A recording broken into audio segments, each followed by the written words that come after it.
My dear brothers and sisters, welcome to a news program unlike any other. Here we illuminate truth, dispel confusion, and focus on what matters most in these latter days. So, whether you are tuning in from the heart of Utah or joining us from around the world, your favorite news program starts now, where news meets insight and the stories of our faith unfold. Hi, everybody. Welcome. As my microphone falls off, that's a great way to start, to the Mormon Newscast. This is a very special edition. This is a temple edition where we are going to be live streaming starting in just about half an hour, the planning and zoning meeting from the town of Fairview in Texas, where they will be talking about and discussing and giving a final recommendation on the new application from the LDS Church for the McKinney, Texas temple. That is a mouthful. And I have to say, I'm so glad, Bill, that you chose the Russell Nelson intro, because as you pointed out, Landon, what did you say?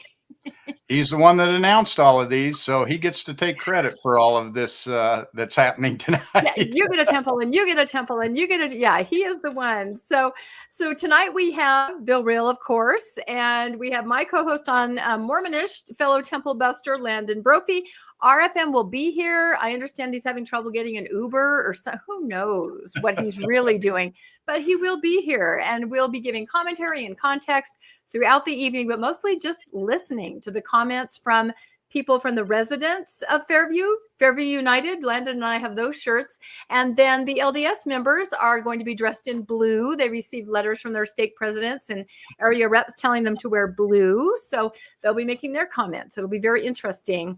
I think why don't we pull up just a couple little slides to get everybody up to speed very quickly on what we're going to be hearing tonight. And I'll just note, Rebecca, I'm actually going to grab my green shirt. I meant to do that. And then I jumped on here to get things ready. So I'll put the slides up. You should be able to. Yeah, I should be able to flip them. Let me see. Mm-hmm. Yep. We'll just get started while you go get your shirt. Sounds great. Go ahead.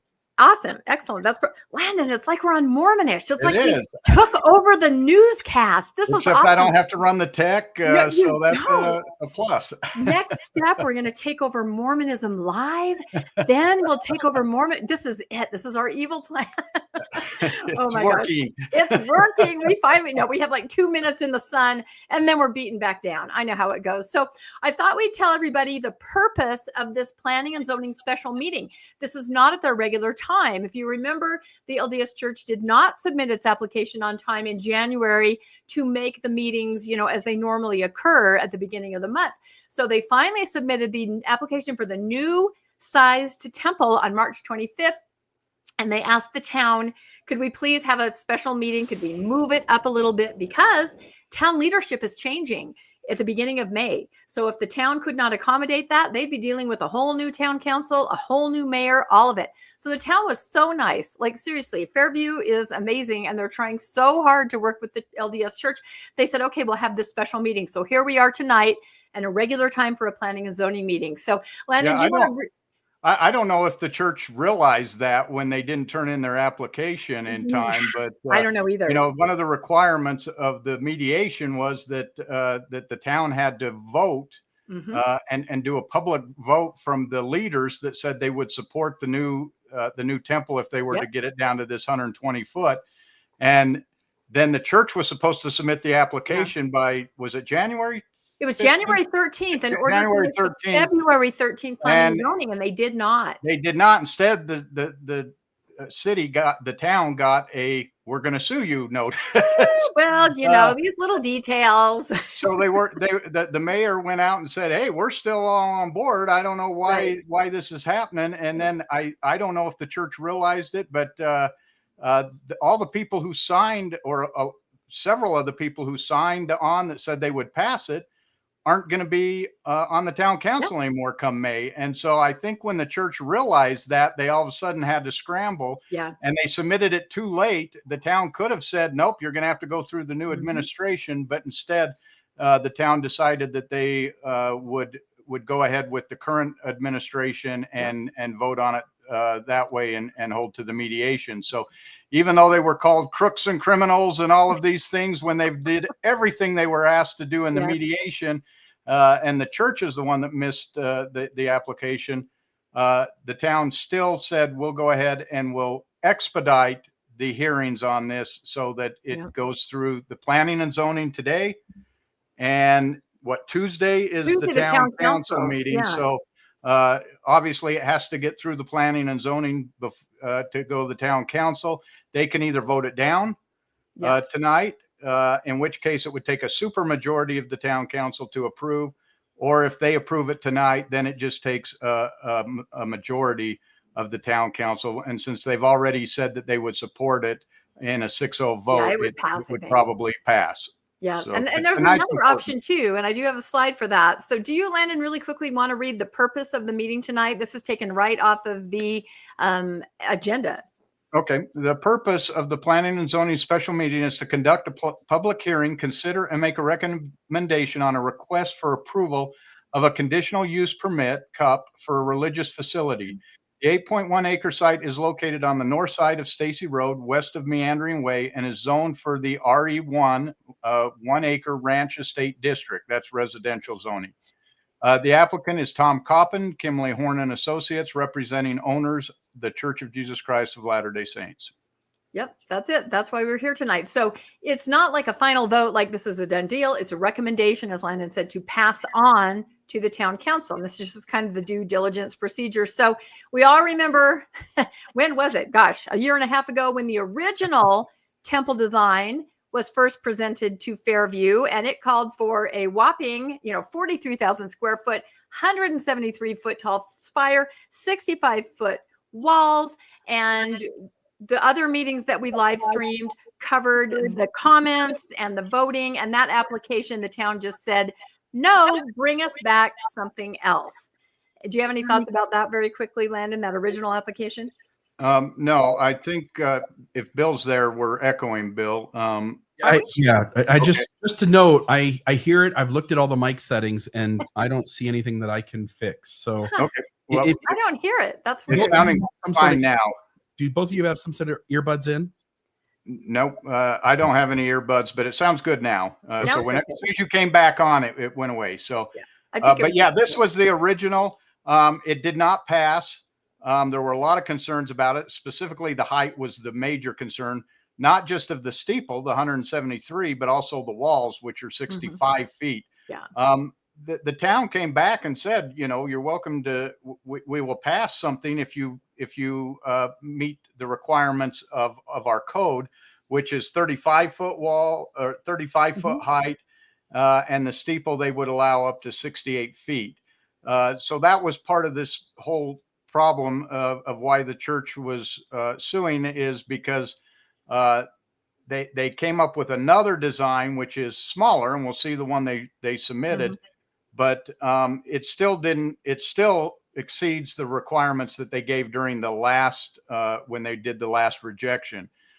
Obviously, when you're a town and you're facing a Goliath that has, hundreds of billions of dollars, you've got to be reasonable. And I think the town is saying, we can't afford to fight lawsuits in this case. And so they've accepted this application, and they've kind of already pre-voted that if the church could get it down to certain parameters, that they agreed they would vote for it. But that's just the building. There's other things, lighting and sewer and parking and all of that that wasn't discussed in the mediation, and all that still needs to be worked out. No, that's true. And here is a slide of the location. You can see from the air, it is very much just in a residential neighborhood. There it is. I mean, it's on all sides. You've got the residential neighborhood. And interesting, you would bring up the 68 feet, height restriction. The LDS church already has the tallest religious building in Fairview with its own stake center, which is right there. So that stake center, the spire on that is 68 feet. So Landon's correct. In November, because, things were just stalling and no one knew what was happening, there was a mediation with the mayor pro tem and the mayor and the attorneys. Basically, the town leaders have only ever met with attorneys and nobody else. And they came out of the mediation with this drawing, which we all had some comments about. This was the most fun we had all year, was with this drawing. This was the most fun we had all year. That's right. And it was so inappropriate. But the main important part was that instead of 173 feet, for the spire. This was 120 feet. Instead of 65 feet walls, these had 35 feet walls, up to about 40 feet on some of the smaller areas as you go up on the tower. And the footprint, although the footprint had never been a problem with 43,000 square feet that I had heard of, was now 33,000 square feet. So this came out of mediation, and the people that were involved in the mediation from the town said, yes, we will vote for this. However, it must go through our civic process, and the church seemed upset by that, right? And they didn't really submit an actual application. This is not an application. This is like a drawing on the napkin. And that's when they threatened to sue, and they said the town's not playing ball. And of course, we've covered all this. So finally, on March 25th, I think once they kind of got wind of, look, we'll still vote for it, but it still has to go through our civic process, they actually did submit the application. And here is a rendering of what it's going to look like. And I mean, I think it looks pretty good. Much better than the napkin, right? That drawing, because that would we can't make as much fun of this one. No, we can't at all. It's just, looks like a normal building. So this one, second application, McKinney, Texas Temple, 33,000 square feet, 120 foot tall spire, and 44 up to 44 foot walls. This is the application that the planning and zoning meeting will be talking about tonight. This is the application that the residents, LDS and Fairview United, will be giving their thoughts and feelings about. This is the building right here. And can you go back to that just real quick? The 44-foot walls is actually that parapet that you see up top. The roof line right below it is at the 35 foot. So that's kind of why they said, okay, the majority of the buildings at 35, we'll give you the parapet for the tower at 44. But obviously that didn't still make everyone happy, and understandably, because they had set out, these are the dimensions. So go ahead. Yep. And so this is part of the application, and it has, as Landon said, all of the different parameters and the heights. And you had calculated, because, as you can see here on part of the spire, it's very thin, and it's, it's not really a building. So what measurement did you come up with, Landon, for that top where the stonework ends? Yeah, where the stonework ends is 78 feet. Okay.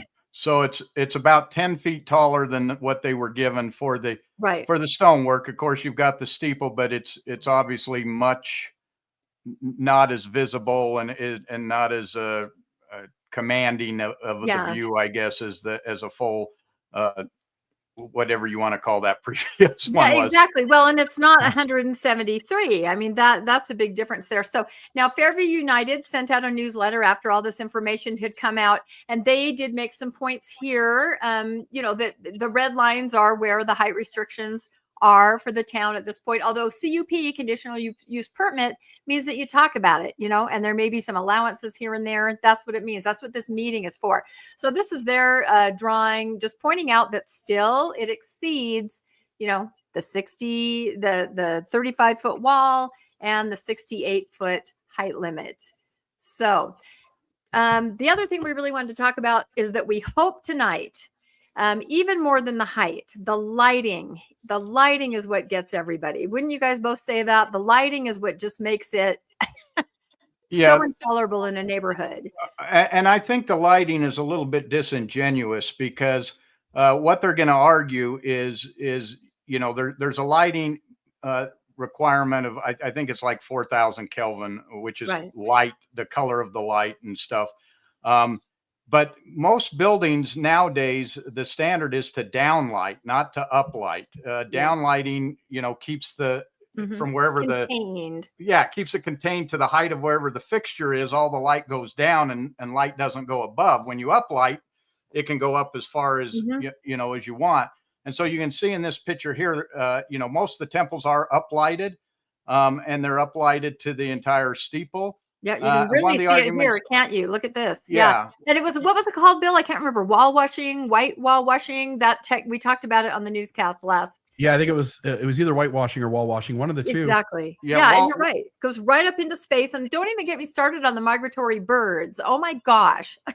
Well, one of the arguments is going to be that when you're wall washing, they're going to say, well, if the light's not, they're going to talk about spillage. The light doesn't spill outside of the of their property. It's not like they're taking a light and they're aiming it across the street and it's hitting your house, lighting up your house. So they're going to say the light is all contained within the footprint of the building. But when you do this wall washing, you can see that you get this enormous glow off of the building. Yeah. It's not like a regular downlit building. You're going to get this glow. It's like arguing that, you know, the moon doesn't provide any light on a day because the sun is reflecting off of it. But we all know that if there's no moon, it's very dark and you can't see anything. And when there's a full moon, it clearly lights up the neighborhood. And that's what happens with these temples is when you wall wash, you're going to get that same effect as a full moon. You get this reflected light that does light up your neighborhood and does make it much lighter. So if you're looking for dark skies, you don't get it when you're doing not wall going to get it. washing. We just say though, I mean, if the zoning and planning commission doesn't approve it, or it goes in front of the city council and they don't approve it, the church is just going to continue with the lawsuit. And really, so the city's hands are tied. They have to approve this, and regardless of the lighting, regardless of any other issue, there's no way at this point, no matter what the church does, that I could see the city of Fairview putting their foot down and saying, no, we won't let this happen. Because there would be a lawsuit and it would go back to the original application. Yeah. That's the thing that people have to think about. So I think the sentiment is a lot of people say, I'm glad this is happening because we need to just put this behind us. We need it just needs to be done. And look at this picture right here. I mean, it's just, look at this next one. Here's two temples. And I can't remember, Landon, would it be Bountiful and Jordan River? This is Jordan. This is Jordan River, and I think Daybreak that you're seeing out there. It's very obvious. And the thing is that different towns have worked out different agreements where there's a temple. I was talking to Jenny Gage about Tucson, and she said very strict dark skies. The temple has to turn its lights off at 8:30. You know, it couldn't have a high roof. It has to have a dome. So there are ways to have the church make concessions for your town if you have very restrictive zoning already in place. If you don't, it's a lot harder, you know, and they can do whatever they want to do. So it does vary from town to town. In Utah, these temples are on pretty much all night long, aren't they, Landon? Oh, yeah. Yeah. I can't see a time when I don't pass one of these, and you can see them from everywhere. I know. In fact, this is a video, Bill. I don't know if you can show this really quick. It's like 1 minute long. Landon and Ganesh and our friend Melissa Mons and I went on a little drive just to show everybody what a standard lit up temple in a residential area looks like.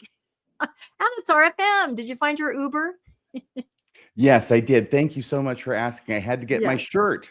Well, you had to get your shirt. Anyway, here, there's sound to it. Yeah.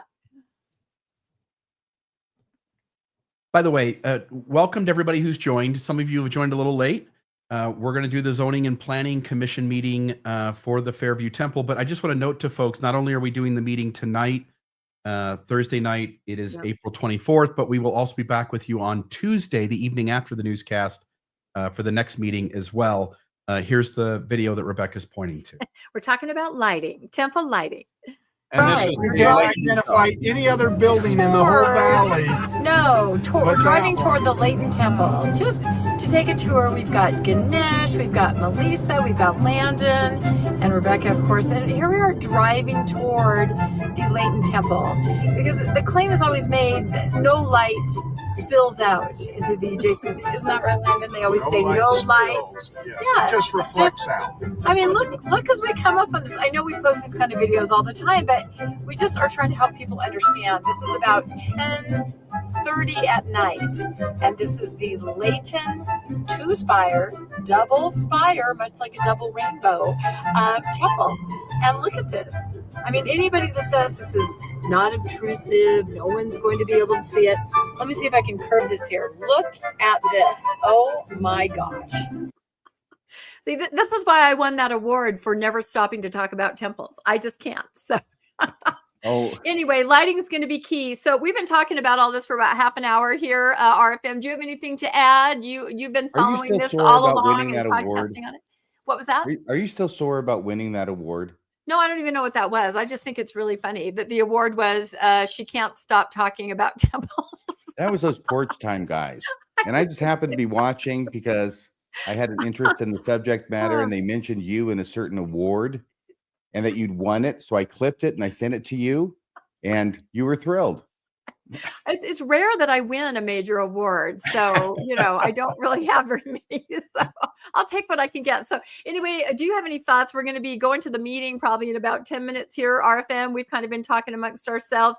You've been with us on this journey the whole way. We've been talking about it on the newscast forever. Anytime there's a legal question, I always first thing, send it over to RFM. What does this mean? What are they saying? And he's able to dissect all that. Yeah, so, you gave me a good legal question today, and I said, well, I don't know. And it's a good thing because it really doesn't matter. Yeah, you did. And it was about a temple. It was about Heber. And you said, of course it matters. And I went, meh.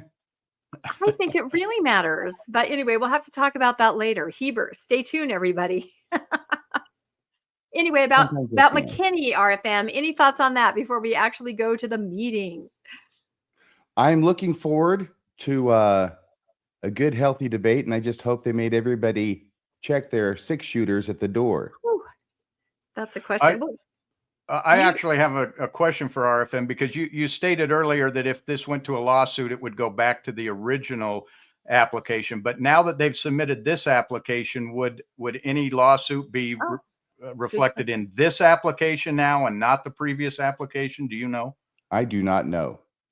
Okay. Somebody told me. I don't know if they can go back to the original one and say we're appealing that, when actually we sort of voluntarily relinquish that by entering into an agreement. It's a non-binding agreement, by the way, and I'm sure that would be a focus of some legal argument. Well, and you know what? Now that you're mentioning that, I think that was the case, that it would revert to the original had they not submitted this one. And so that's what I'm thinking of. So I'm wrong in saying that it possibly would be this one. I don't know if any Fairviewians are in the chat and know more than we do about this. Hopefully it won't come to that, but I'm not exactly sure now, because 2 applications have been submitted. So. I will say this. I don't know the answer. Did not do land use or anything related to that. However, if you are arrested for a criminal offense, do not talk to the cops. I will say this, in that video you just put up, Rebecca, if I lived in a town with a temple like that, and of course I live here in Southern Utah with St. George, but I'm a little ways away from it. And I've got the Washington temple, but it's enough away that I don't see it at night either. But in that town where you were at, within 5 miles of that place, you couldn't be lost. If you knew where the temple was in relationship to where you are and where you need to get to, you'd never be lost. That's for sure. They're like those fires along that huge mountain range in Lord of the Rings. And if I were younger and my memory better, I could tell you what the heck those fires were. Somebody in the live chat, I'm sure, will be able to educate us. But you know what I'm talking about, right? That's how you find your way north through the valley. That's how you find your way along. Yeah. And, people say I've had to buy blackout curtains because I live by a temple.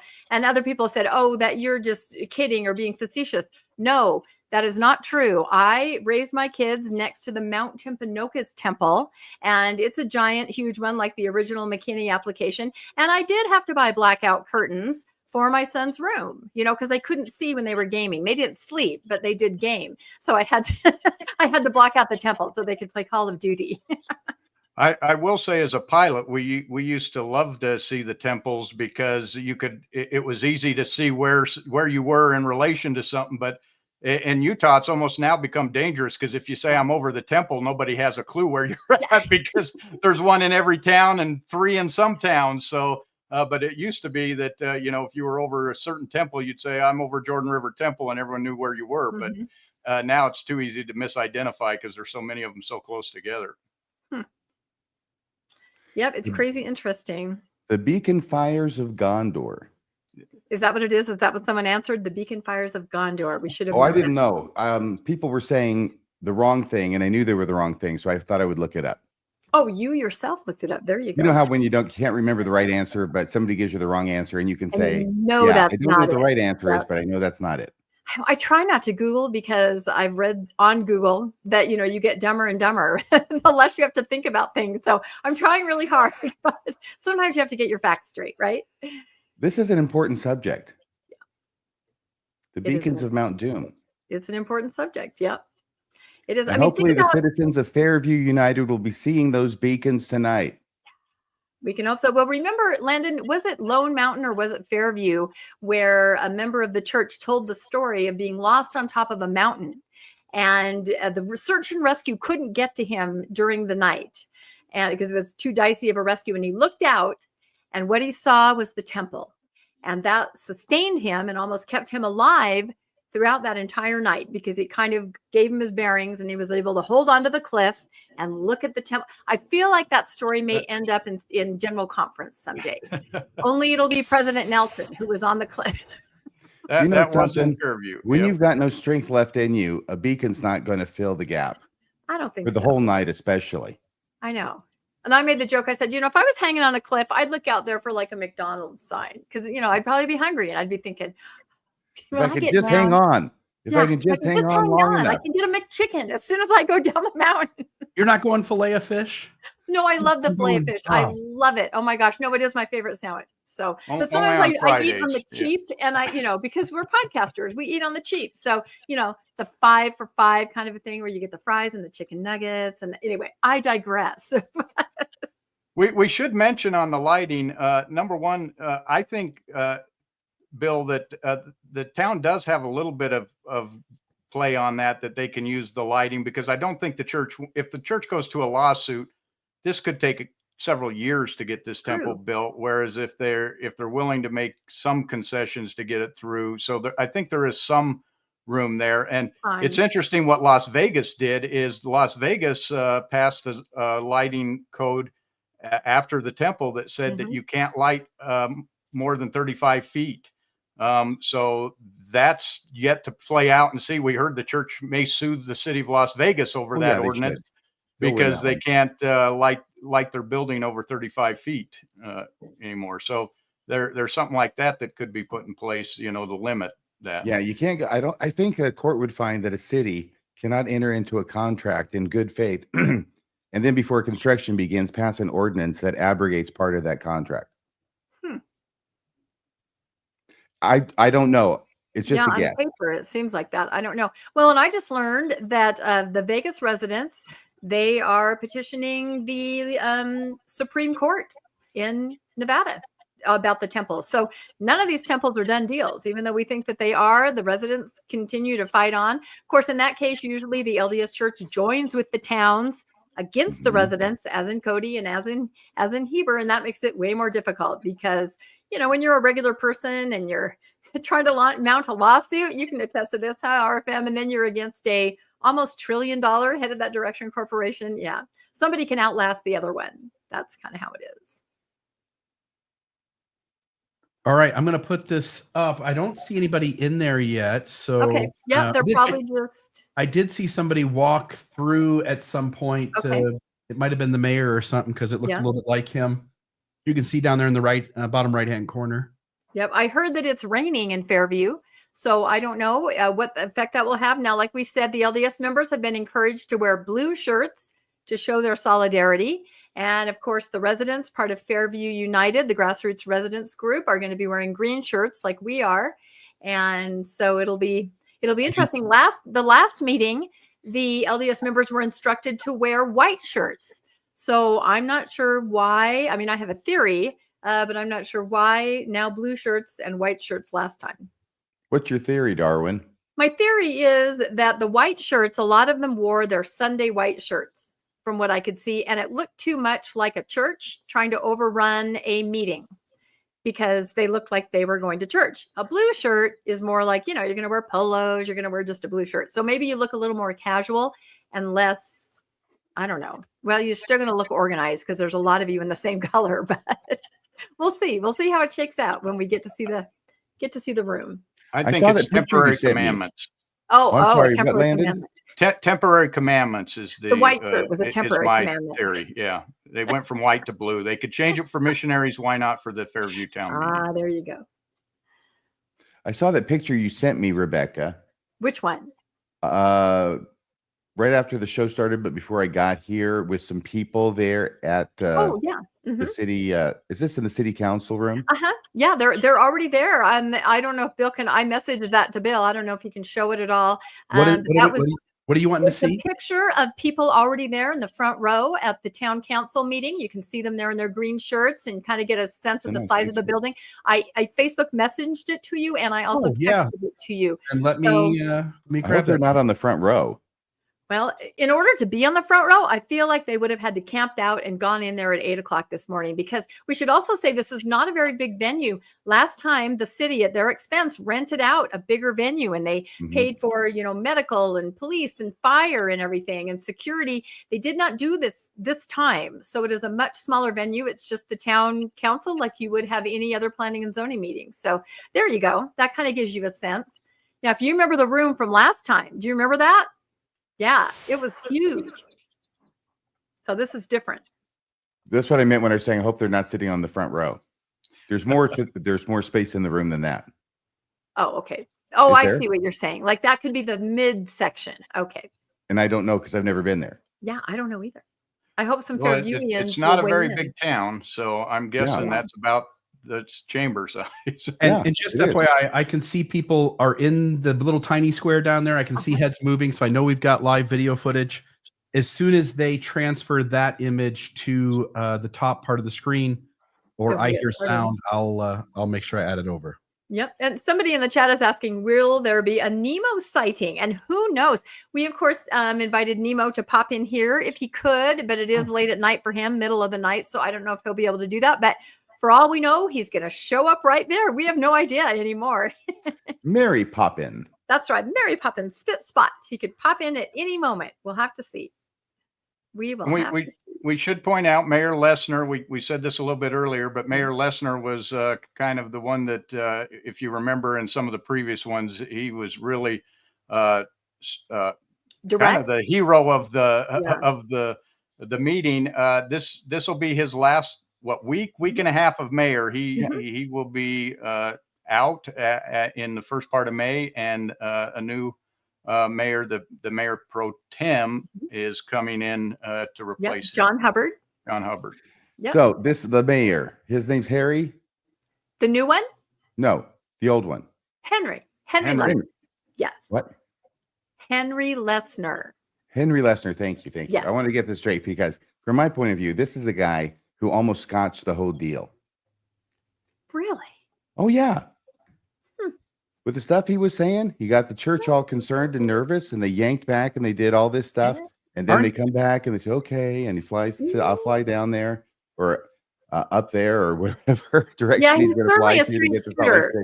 That's true. Yeah. But in my point of view, he represents everybody in the town, from LDS to Fairview United to everyone. Yeah. And so he was trying to, and I think he was reflecting the fact that the citizens were saying, no, we don't think so. And he was trying to let the church know, look, if you just come back with a little bit you can't do it. No, you don't do that after you entered into an agreed, even a non-binding agreement. RFM, actually, now I want a little bit more. RFM, aren't you the person? I'm so trying to sorry, help. I think he was trying to give them a heads up about, might not pass planning and zoning. Us in the city council chamber. RFM, aren't you the person, RFM, who said it was his responsibility to sound like he was advocating for his citizens? That's what I'm trying to say. In other words, LDS Church, play the game with me. We're going to. Yes, but he went too far. He went too far. He said, we want more. And that was the wrong thing to do. That was the wrong thing to do without contacting the other side and saying, look, I'm going to be doing this, but it's all kabuki theater. You cool? Yeah, we're cool. Okay, good. No, I think the LDS Church is used to having a theocracy. And when they say pass it, everyone says, yes, we will wear blue shirts and pass it, right? That doesn't happen here. Henry Lessner's going, look, we got a civic process. We're a democracy. We got to do this. We got to play it this way. We got to go through the meeting. Did you want him to walk around and be like, Who knew the fighting would be amongst us? I wanted him to not publicly breach the terms of the freaking agreement he'd entered into with the church. It's called diplomacy. It's diplomacy. No. Yeah, diplomacy almost blew this thing to the moon. Well, I'd like to point out that they came back and asked for a special session to get this passed while he's still mayor. So and he said yes. They can't have been that upset with him because they thought they had a better chance with him as the mayor as anyone else. So he has the ring. He has genuflected. Okay. All right. Here we are. All right. Welcome to the 7 p.m. Actually, I have to close the executive session. So the first action I will take us from executive session. We have no action items from that meeting. So therefore, I call the executive session adjourned. Wow, that was a close one. All right. So now we'll start the 7 o'clock Planning and Zoning meeting. Welcome to the special meeting of the Town of Fairview Planning and Zoning Commission on August 24th, 2025. Seeing that we have, April 24th, 2025. Thank you for that. You're welcome. Seeing that we do have a quorum, I can see that. He's not nervous at all. I will call this meeting to And order. I should point out, this is not Mayor Lessner because this is the Planning and Zoning Board. So this is the head of the Planning and Zoning Board. We'll see Mayor Lessner on Tuesday. So what we're going to do tonight is we're going to have our public hearing on a zoning case. And it will start with a presentation of the zoning case by staff. Okay, so staff will say, here's the application, here's our analysis of it. The commission members will get a chance to ask staff questions about their analysis and what the results were. And when that finishes, we'll then ask the applicant to present the application themselves. Same thing, commissioners ask them questions. Okay, so when they're finished doing that, then I will open the public hearing and everybody here will get a chance to speak. Okay, and the rules tonight are everybody gets 3 minutes. I've got a stack of cards here in no particular order. I'll probably call a few people up at a time so you know your time is coming. And everyone's seen us do this before, so just maintain decorum, stay on focus. This is a zoning case. And at the end of the night, you'll know who the Cowboys picked in the 12th pick of the first round.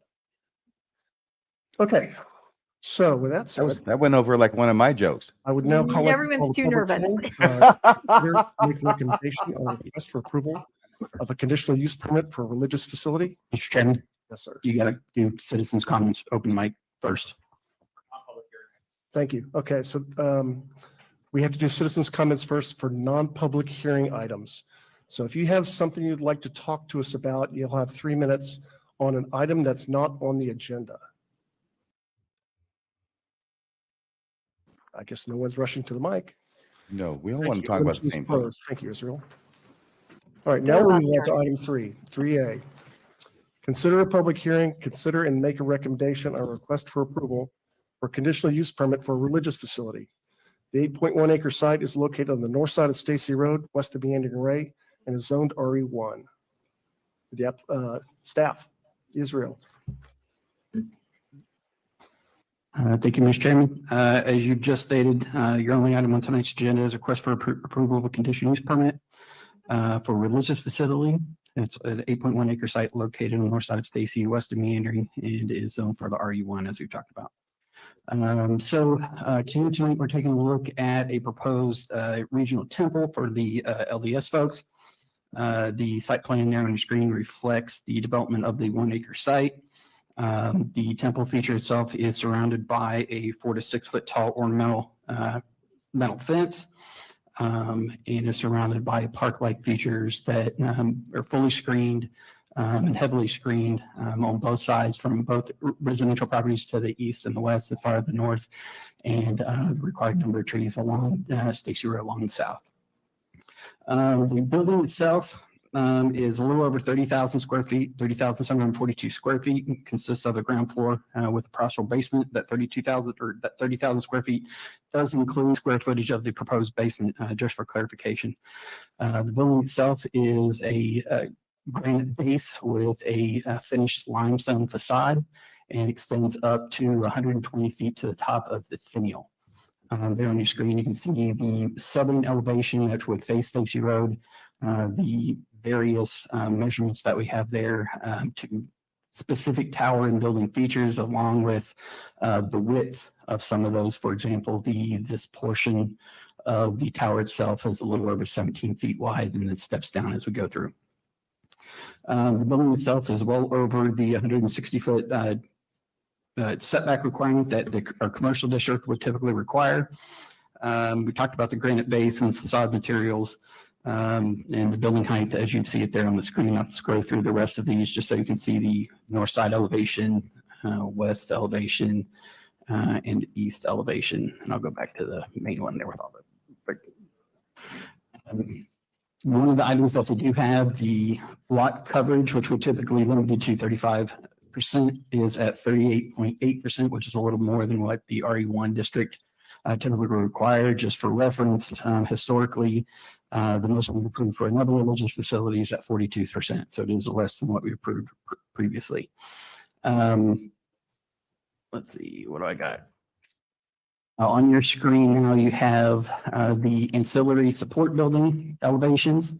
It's about 16 feet tall, is 1 story. There is about 1,000 square feet of an on-site distribution portion to that, which would include the issuance of ceremonial robes and things like that to congregation members. That's not a public retail function. This is similar to what they had the last time, and then the proposed monument sign. So with that, I'm going to turn this over to James and let him walk you through some engineering issues. Is he supposed to mention the ceremonial robes? He's a marked man.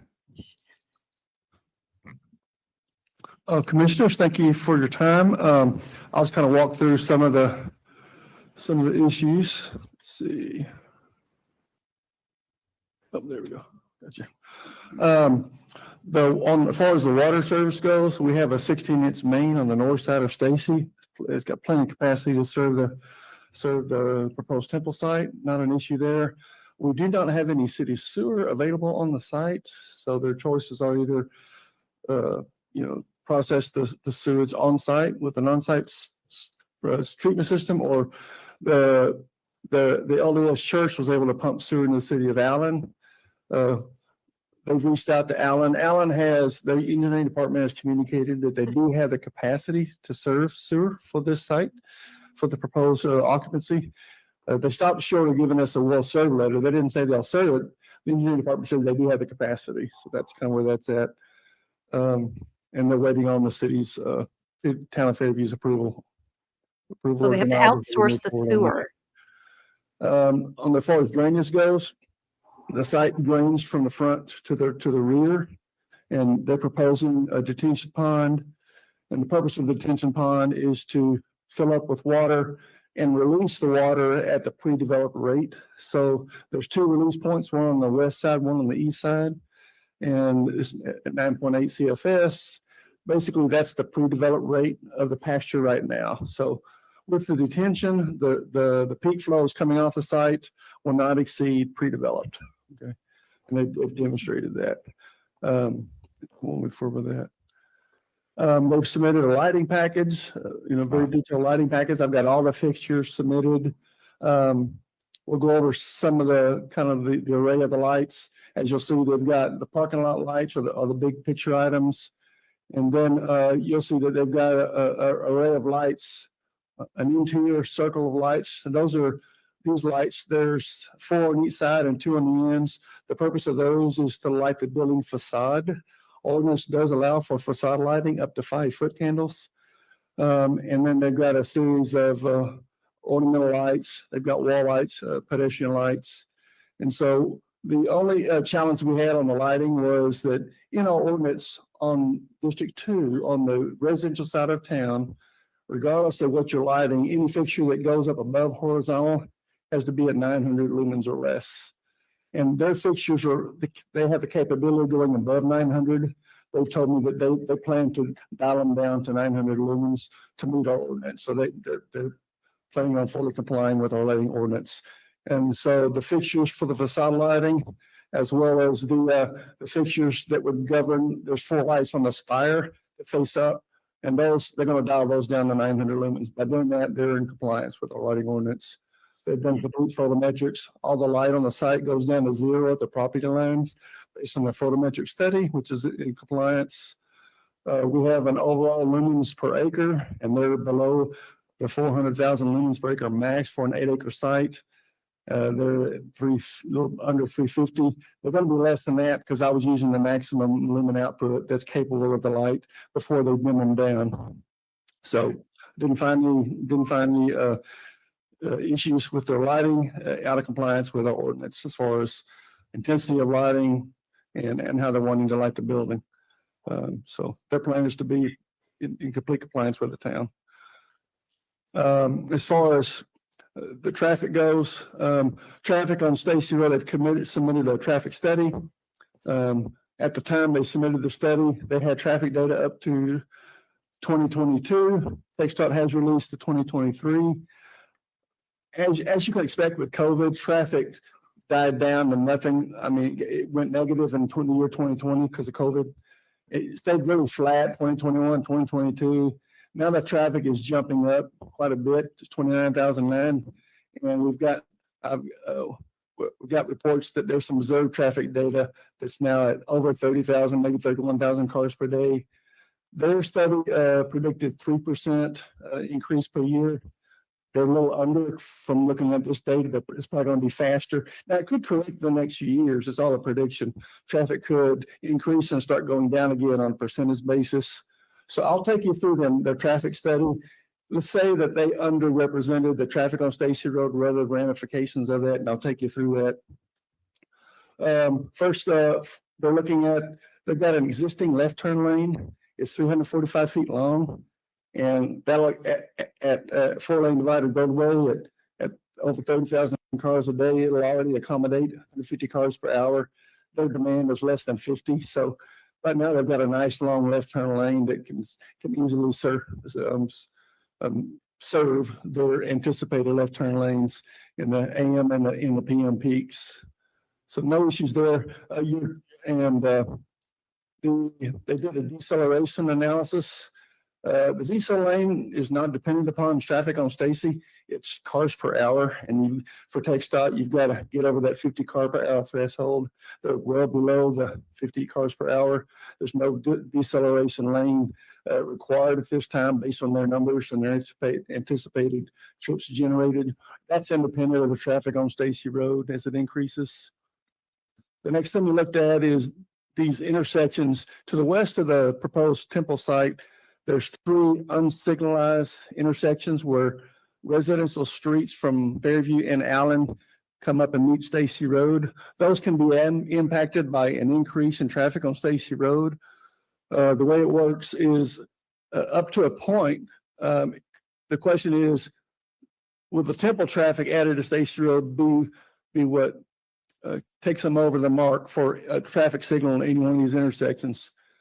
And the way that works is TxDOT's got a graph in their manual of uniform traffic control devices for a road that's over 40 miles per hour, which this one is. It's cited at 50. As you'll see on these curves to the right, on the bottom, that's traffic cars per hour on Stacy Road at 1,300. Stacy's already at 1,500. We've already gone off the right side of this graph.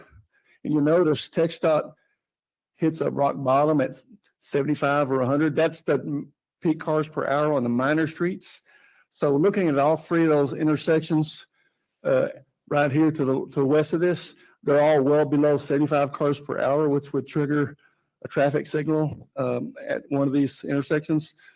So as Stacy Road increases, it's not triggering. That's no longer the trigger for the signal. It would be, you'd have to have more traffic on Allen Heights or Lost Creek or River Oaks, and they'd have to get over that threshold. They're already maxed out.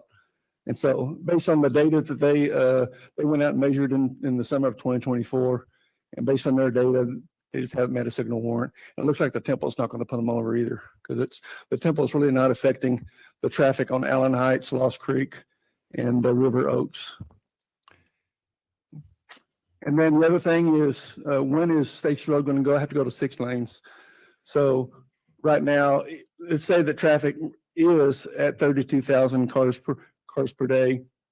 We're still not near the 40,000. Basically, it's 10,000 cars per lane per day. So when Stacy Road was 2 lanes, when we got close to 20,000 cars a day, that's when TxDOT widened it to 4 lanes. So when this road approaches 40,000 cars per day, it's going to be time to widen it to 6 lanes. That'll be that pain index. Is the tempo going to be the trigger? And they're only producing about 869 trips, one-way trips per day. So they're just a drop in the bucket, 3%.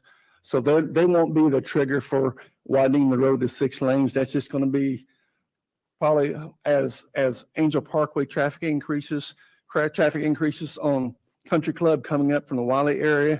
That's probably what's going to put it over to 40,000 if it does. If it does get that high. Kind of depends on regional traffic in Collin County. That's pretty much it. Water, sewer, drainage, traffic lights.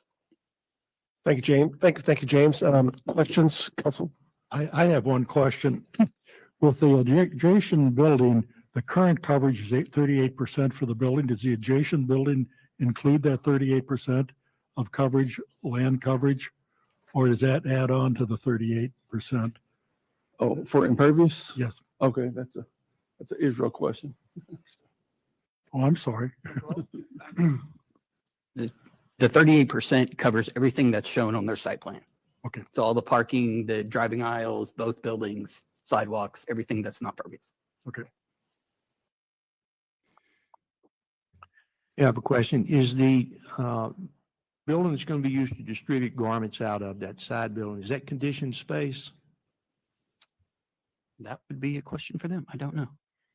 I hear yes from the applicants. So is that part of the conditioned square footage space that's in the proposal?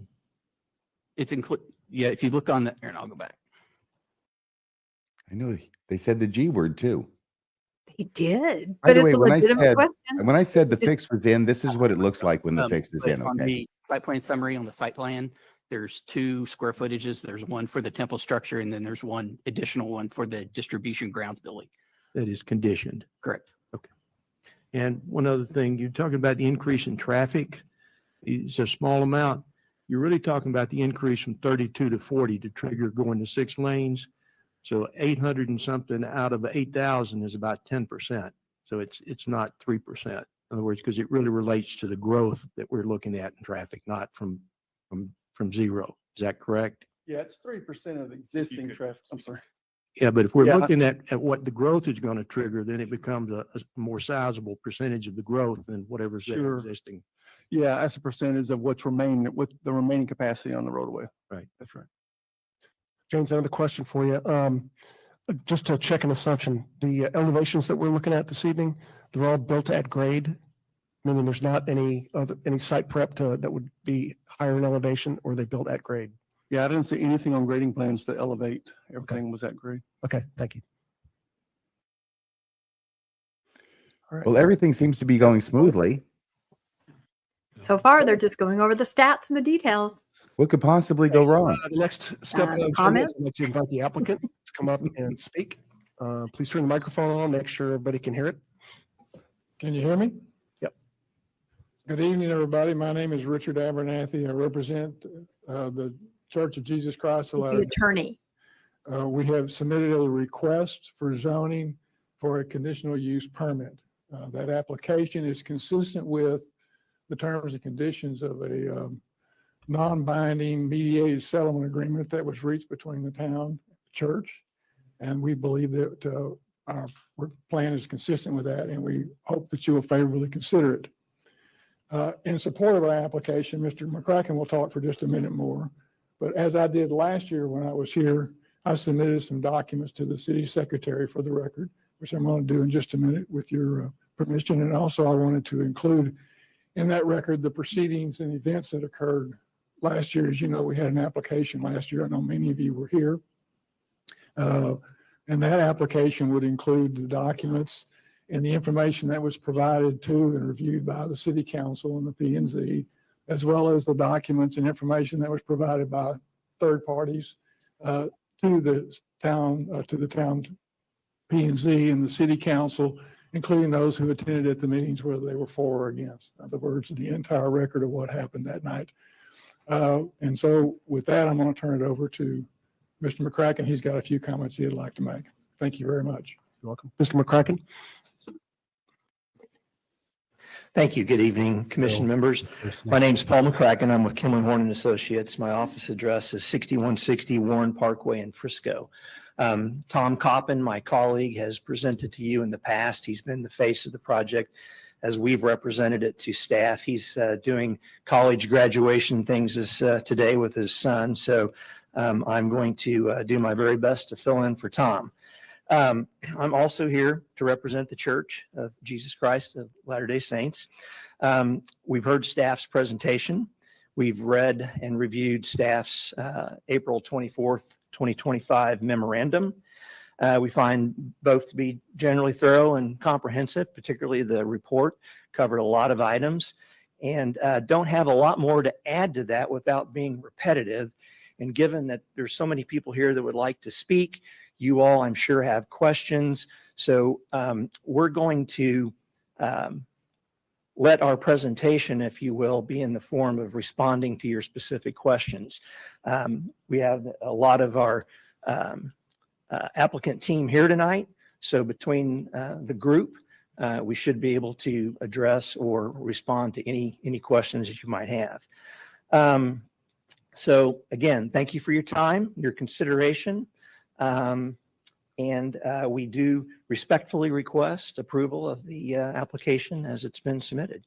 So with that, I'll stop and let you take it from there with questions or public hearings. Okay. I'm sure we have questions, as always. So anybody like to go first? Question I have concern about overnight lighting. In one of the original applications, it was stated that the LDS temple would shut their lights off from 11 o'clock p.m. till 5 o'clock a.m. in the morning. Is that still a consideration and a situation that you're willing to comply with? It's not, it's no longer part of the proposal. So as it is right now, it wasn't left off accidentally. It's been intentionally withdrawn as a condition. So others may want to speak more specifically to that, but as it is right now, we're given a lot of the other things that we have changed in terms of the scale of the building, and we're also recognize the lighting standards and ordinances for the town, and we'll be managing those fixtures to stay underneath those thresholds. So with that, right now, there's no offer to limit the lighting hours.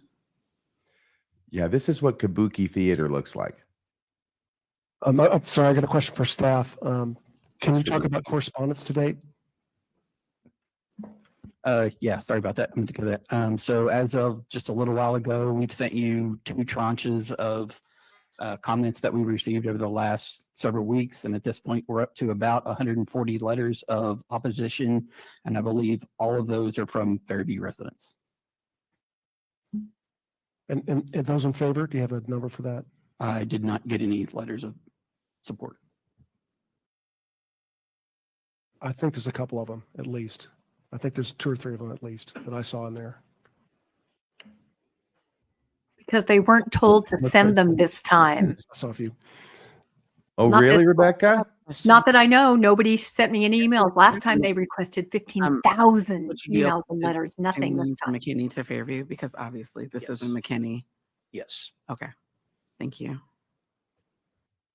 I have a question. As you go through and make decisions in the construction of the building, I apologize. I may have misspoke. Okay, we'll stand on the application. I'm sorry, I So- misspoke. Yes. Okay. So yes, So there's a no on the name. that's correct. I Okay, so apologize. as it stands, as the application stands, it would be the McKinney. Yes. Okay. Sorry, sir. No, you're fine. Go ahead.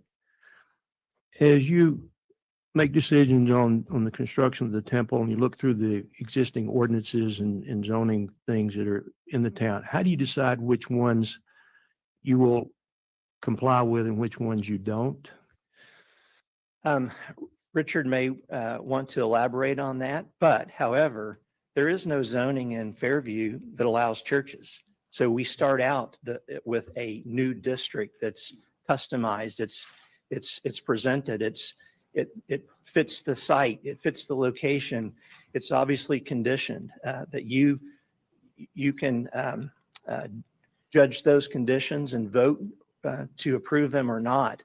But to say that it's not a proper application, or to say that it's not administering the code properly because it doesn't fit the requirements of a single family home, that's why we're here tonight. It's a CUP zoning district. It is its own new zoning district. So we create the standards, present them, and then they can be approved or denied. Well, my question really is about, there's some that do fit for that you seem to comply with. Things with lighting and, parking and all the things that we've done. Some you do, some you don't. I just wasn't sure how you made the decision, which ones were important enough to abide by and which ones you, in your words, I guess, started with a blank sheet of paper and just kind of went from there. Is that? Yeah, we believe we comply with all the codes and ordinances. So when we were proposing certain dimensions and scale, it's for the purpose and use that's intended. So we don't believe we're out of conformance or not in compliance with any of the standards or rules or regulations. So I don't feel like we've chosen to adhere to some and not others. We believe we adhere to all of them. Okay. I'd like to talk to that point. Can you pull up the south-facing photo? On your measurements, you've got a 32'11" parapet wall, and then you're showing a mechanical level that goes up to the 36'11". Is that mechanical level enclosed? Yes, it is. It is. So it has a roof on top of it? Yes. So all that equipment's inside. Is it conditioned space or not?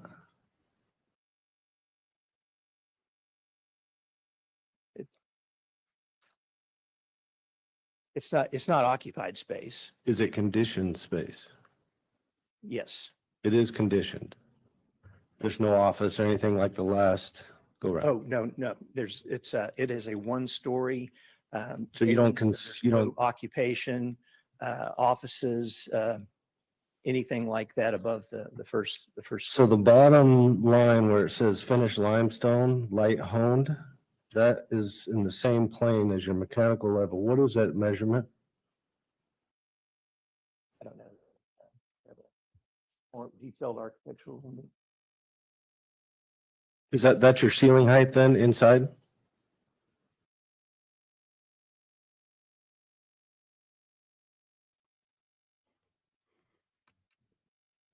Do you think he suspects they're sneaking in a second floor? Yeah, I'm sure it has to do with the zoning codes about occupation above that those more height level. Architecture. Yeah, that's what they did on the previous one. They had a third level. They Just had an looks like it office. because and your that mechanical level was goes all the way down to that. So I'm space. trying to I figure think out he's what's trying the to ceiling height? Yep. Yeah. Yeah.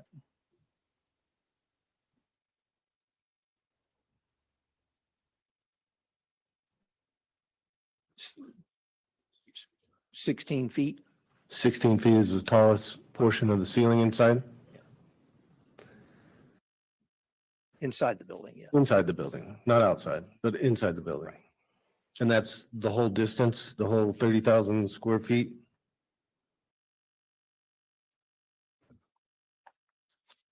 I'm sorry. It varies. It varies. So on like the sides where there is no mechanical, that's a little taller. That might be 30 feet over there. Is that correct? Not on inside ceiling. Okay, we'll move on from that.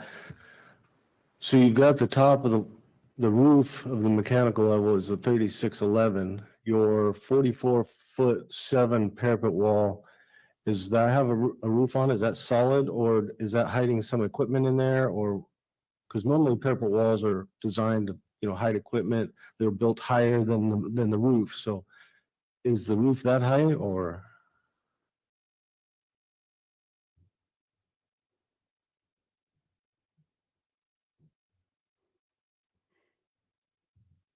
Could you just get the guy who knows the answers up there at the microphone? I was thinking the same thing. He is at a graduation. This is a no-brainer. It's just The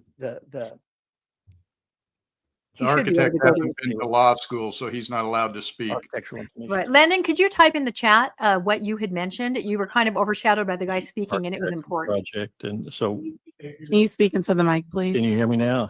Yes. Okay, sorry, I'll stand closer.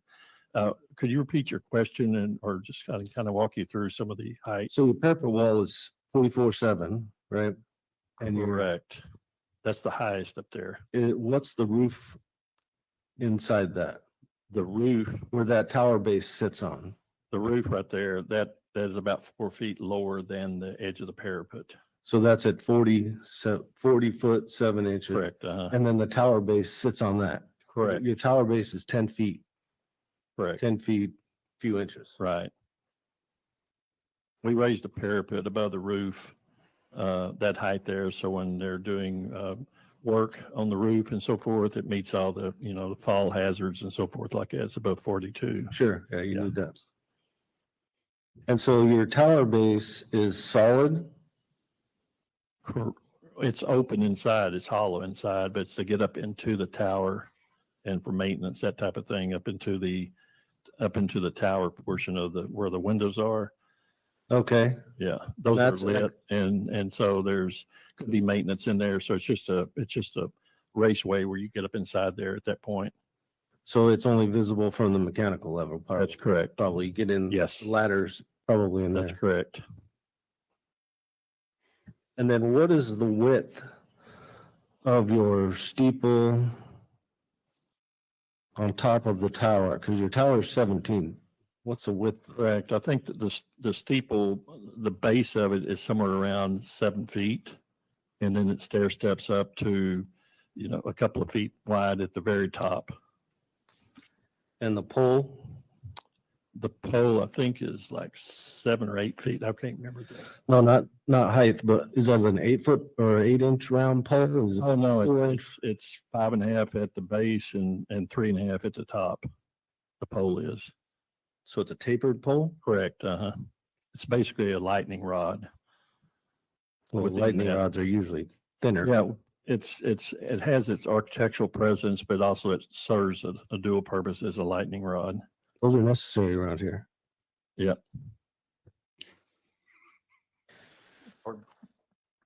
Oh, yeah, it's 5.5 inches and 3.5 at the top is what I'm talking about. Yeah. Yeah. I'm not sure who this guy's trying to impress.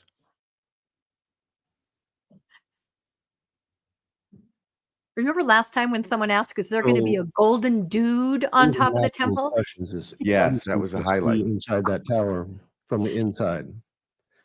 So does the tower base and that tower all the way up to the steeple base is 47 foot 7 inches. Is there something that drove that number, or is that just a number you guys came up with, or? No, it's precedent from other temples around the country that they've done with this style, this 240 size temple, the smaller one. And so it's just aesthetics for it to look that way. The height, proportion, scale.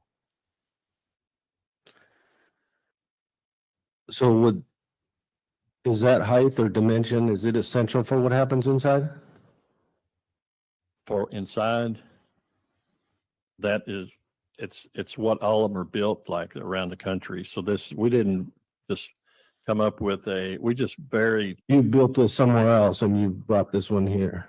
No, but do similar. This was tailored totally for this area. The motifs, everything goes with it, but the basic heights and scale of the element is what they do with other temples all over the country of this size, 240, the smaller temple.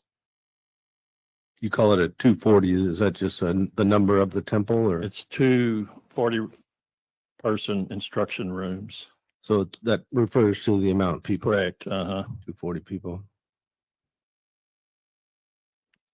I got a question. So did I hear correctly that all temples across the country this size have a steeple this tall?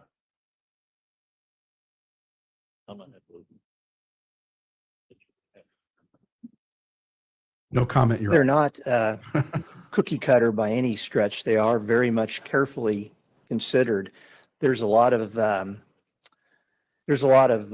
importance that goes into the architectural design. Not everybody may understand that, but not understanding doesn't mean it doesn't exist. So every architectural feature of this has been carefully selected and considered by the church. So The second time around. all of those dimensions are important. They're for a reason. They're not. Could you not name those arbitrary. reasons, please? And I mean, Does They're anybody not know sacred, that not secret, Bill. and there's a lot of the height of the temple is because it got reduced? content and information that's gone into design of the building.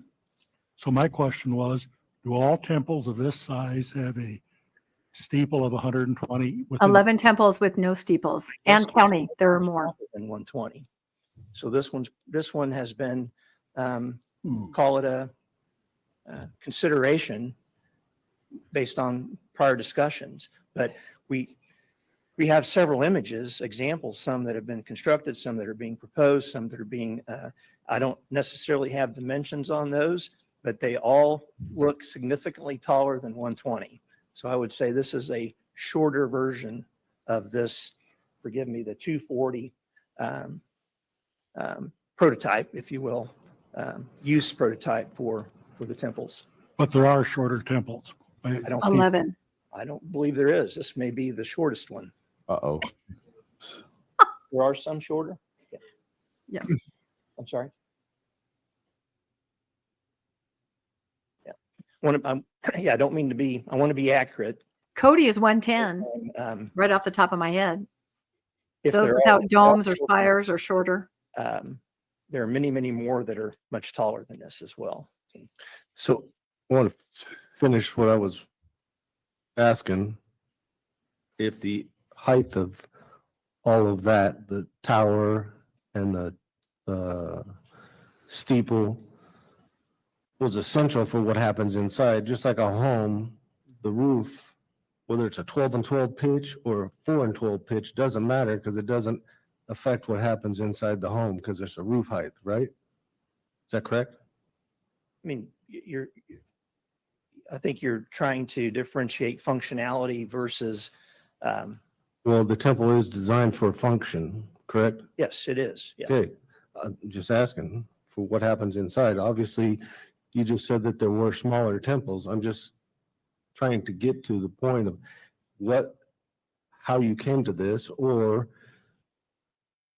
is it actually essential to what happens inside? It is essential on beyond what happens inside. It's essential. President Nelson and Elder Rednar have both said it is not essential Rednar. in videos. Yeah, driving up and beyond. It is essential for religious and spiritual reasons Okay. that are important, Could you name those? critical to church. So if I was married in the Tucson temple without a spire, I'm not married. A question, what's the maximum occupancy by fire code for this building? Living or dead? 240.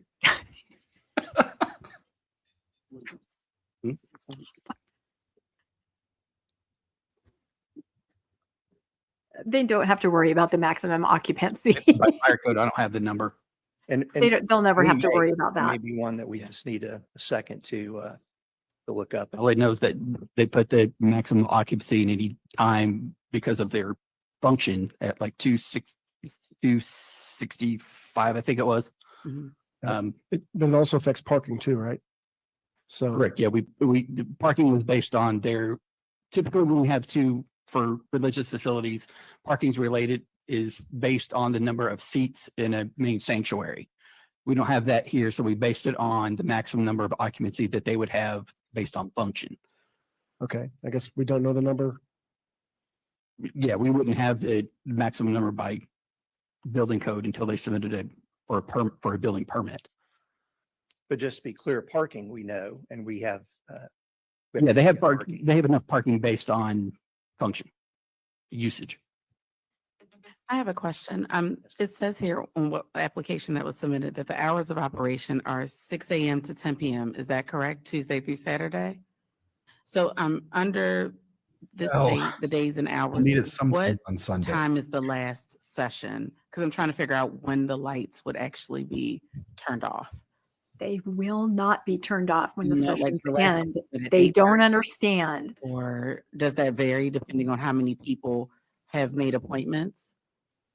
You may not be the Well, person. yeah, there's no proposal to turn off the lights, but we can. No, I'm just asking just in the The other standard, just in the standard operating, like how the temple would operate just on a day to day. They don't get it. They think the lights are going off. They don't understand.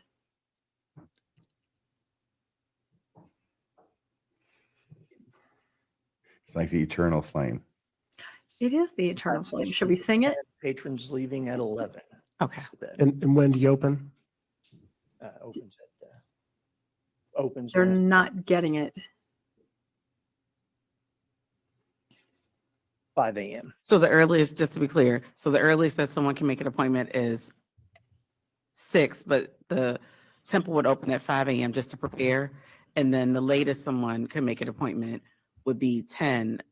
And then it would close at 11 just for cleanup and preparation to close the temple. Is They're that not accounting for the cleaning crews that will be coming in Nope. during the night to clean the temple that will be assigned. Yeah, and they can't fathom why they'd be left on all night. They're not understanding That that. would be a hard close, right? It would close at 11.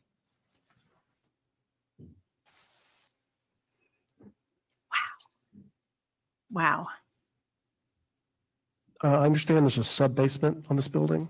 So how many square feet is that? You know, square feet the basement is.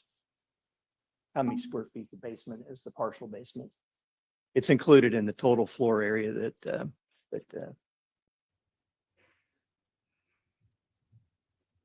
Fairview United knows their stuff. They will set the record straight when they speak. about 1,400. Okay, thank you.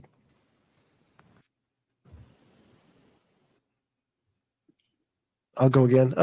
So the city of Allen has said that they've got capacity for septic, for sewer. No, for sewer, for not. they Yeah, have- sorry. Yeah, capacity, Wrong word. yes, Capacity for sewer. yes, sir. Do you all have any idea how much that's going to cost To connect, to connect? no. I mean, we very likely do. We've prepared budgets and development cost budgets on this over a period of time, but that specific line item, it's not significant in the scope and scale of the whole project. Okay, it's not going to be a surprise. No, no. All right. No, it's not like money's an object, Your You have Honor. tentative approval from the city of Allen. The city of Allen has, they are sensitive to this process, so they want to see before they provide service, they want to know that the use is approved. But yes, they provide a letter. We have a letter that says they have the capacity and the ability and willingness to serve pending this process from the town engineer, from the city of Allen engineer. It's even though it's a large building from a sewer perspective, sewer flow perspective, and the infrastructure they have, it's not really moving the needle. They have the capacity. They serve the other churches that are there now, excuse me, and are prepared to do the same for this one. Will it require running another line under Stacy Road? I believe that the detail is that this one will actually utilize the line that the church to the west has already constructed under Stacy. Well, that makes sense. Do you know the size of that line? It's going to be from this to that. It's already there across. It's already there. It's going to be a minimum of 8. That's their minimum line size, but I'd have to look at So the usage will handle that? Oh, yes. Yeah. No, they've already, yeah. And just to be clear, they've actually studied it and provided us with a letter that says we have the capacity. And by the way, was written for the larger version of the temple. So it's a mighty good line. more so now in terms of capacity. All right. Other questions for the applicant at this time? All right. Thank you. We'll move on to our public hearing. Thank you. And We may come back to you. the back and forth is probably more efficient than a lot of people running up here. So thanks for not putting all the answers on one person. So. Off the stage. Off Okay. the stage now. Now we'll move to That items was on our rough. agenda. We will open the public hearing, conduct a public hearing, consider and make a recommendation on a request to approve a conditional use permit for a religious facility. The 8.1 acre site is located on the north side of Stacy Road, west of Meandering Way, and is zoned RE1. So how this is going to work is I got a stack of bingo cards up here. I didn't sort them. I just picked them up the way they're giving them to me. I'm going to call maybe 3 people at a time. The first name I call, you're the next one up. Okay, the next 2 people start to get your stuff ready. You're going to get 3 minutes apiece. And again, the first thing you need to do is state your name, your address, and what town you live in. Okay? All right. So, are you ready? Bingo. Okay, I'm going to apologize too for mangling names because I promise you that's going to happen. First up, Marla Ballard, please. Next up will be Lisa Fairden. And third will be Dan Trital. I like the color of her jib. When you're ready.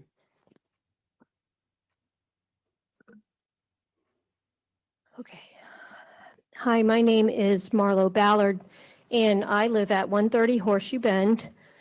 On November 18th, 2024, the town of Fairview entered a non-binding mediation or a non-binding memorandum of settlement with the Church of Jesus Christ of Latter-day Saints.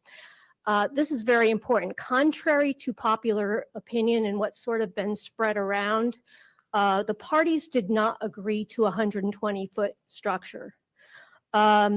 Item 1C of the memorandum states total height of structure, including steeple and spire, not to exceed 120 feet. So in my opinion, therefore, planning and zoning and town council can approve a temple less than 120 feet and still honor the non-binding memorandum of settlement. I mean, it's right there, not to exceed 120 feet. So approving something less than 120 feet is consistent. I made this amateur rendering to demonstrate that a temple can be beautiful and completely functional and still respect Fairview's zoning. Okay, the only difference between this temple and the one that was submitted is the height of the roof and the steeple. That is literally the only difference. It's got the same square footage. It's got the same space for ceremonies. Inside, it'll look exactly the same. Both steeples will draw the eye heavenward. The only difference is really literally the angle at which you'll look up. So if you're standing at Stacy Road, I did the math. The difference in the angle that you will arch your neck is 10 degrees. Okay, that's it. That's the only difference. So you'll look up this way or you'll look up that much. That's the difference. According to the Department of Justice, our LUPA is not a blanket exemption from local zoning laws. And in 2022, the LDS redesigned the Yorba Linda Temple, citing permitting and zoning requirements. The height was reduced from 107 feet to 99 feet and finally to 70 feet to match the height of other religious buildings in the city. According to Art Francis, the local communication director for the church, the temple design was modified following feedback from the community and the city.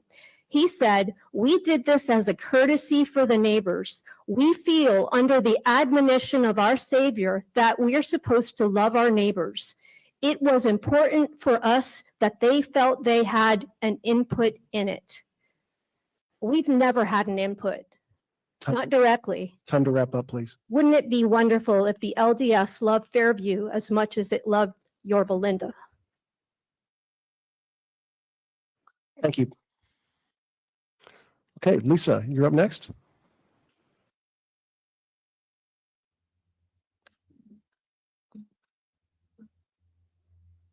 Hi, I'm Lisa Foradori. I live at 190 Horseshoe Bend. I live in the Bridal Gate subdivision, right across the street from where this is going to go. First of all, I want to thank you. I want to thank the P&Z team for supporting our town. We know that this is a thankless job, but it's a very important one. The U.S. Department of Justice Civil Rights Division letter that Marlo just stated, here's what it actually states. To be clear, our LUPA does not provide a blanket exemption from local zoning laws or landmarking laws. The LDS organization already has a structure in our town. They could break ground tomorrow if they submitted a structure that met the current ordinances and zoning laws for residential lots. The height. If we give you an exception, it's going to set a precedent for all future residential buildings. The CUP is a request.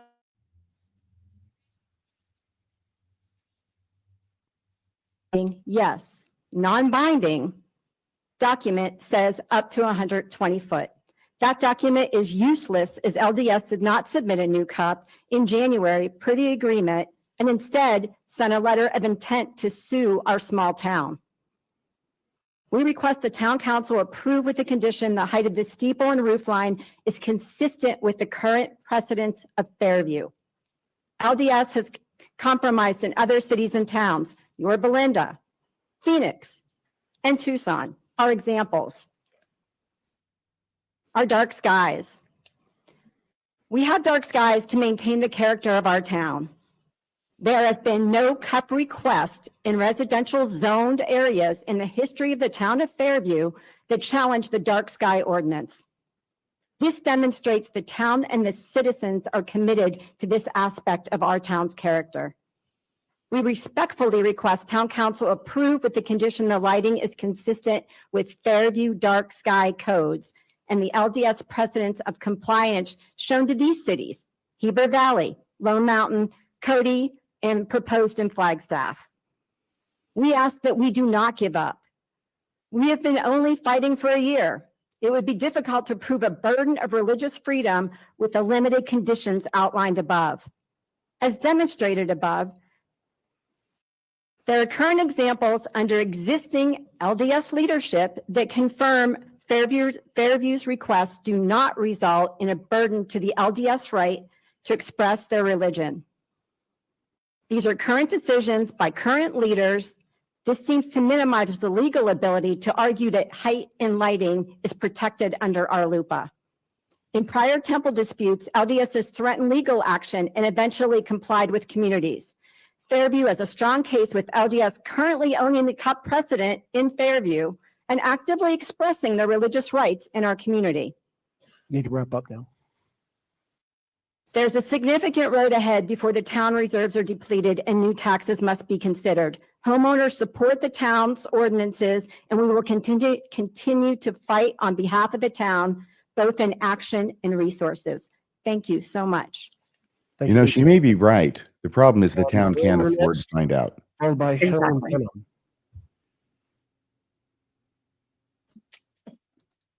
My name is Dan Trithall. I live at 821 Parchment Place, Lucas, Texas. For better? My name is Dan Trithall. I live at 821 Parchment Place, Lucas, Texas. Members of the commission, I appreciate your presence here tonight and I appreciate your accommodations for us tonight. I know a little bit about the volunteer nature under which you serve, and thank you for your service to the community here. While I'm not a resident of Fairview, I am one of the local lay leaders of the church and oversee several of our congregations, including the Fairview congregation. Not a resident? Two of the things that we value They were asked not to speak are our religious freedom by and their the own law. leaders. One of the articles of our faith states that we claim the privilege to worship Almighty God according to the dictates of our own conscience and allow all men the same privilege, let them worship how, where, or what they may. Another article of our faith states that we believe in being subject to kings, presidents, rulers, and magistrates, and obeying, honoring, and sustaining the law.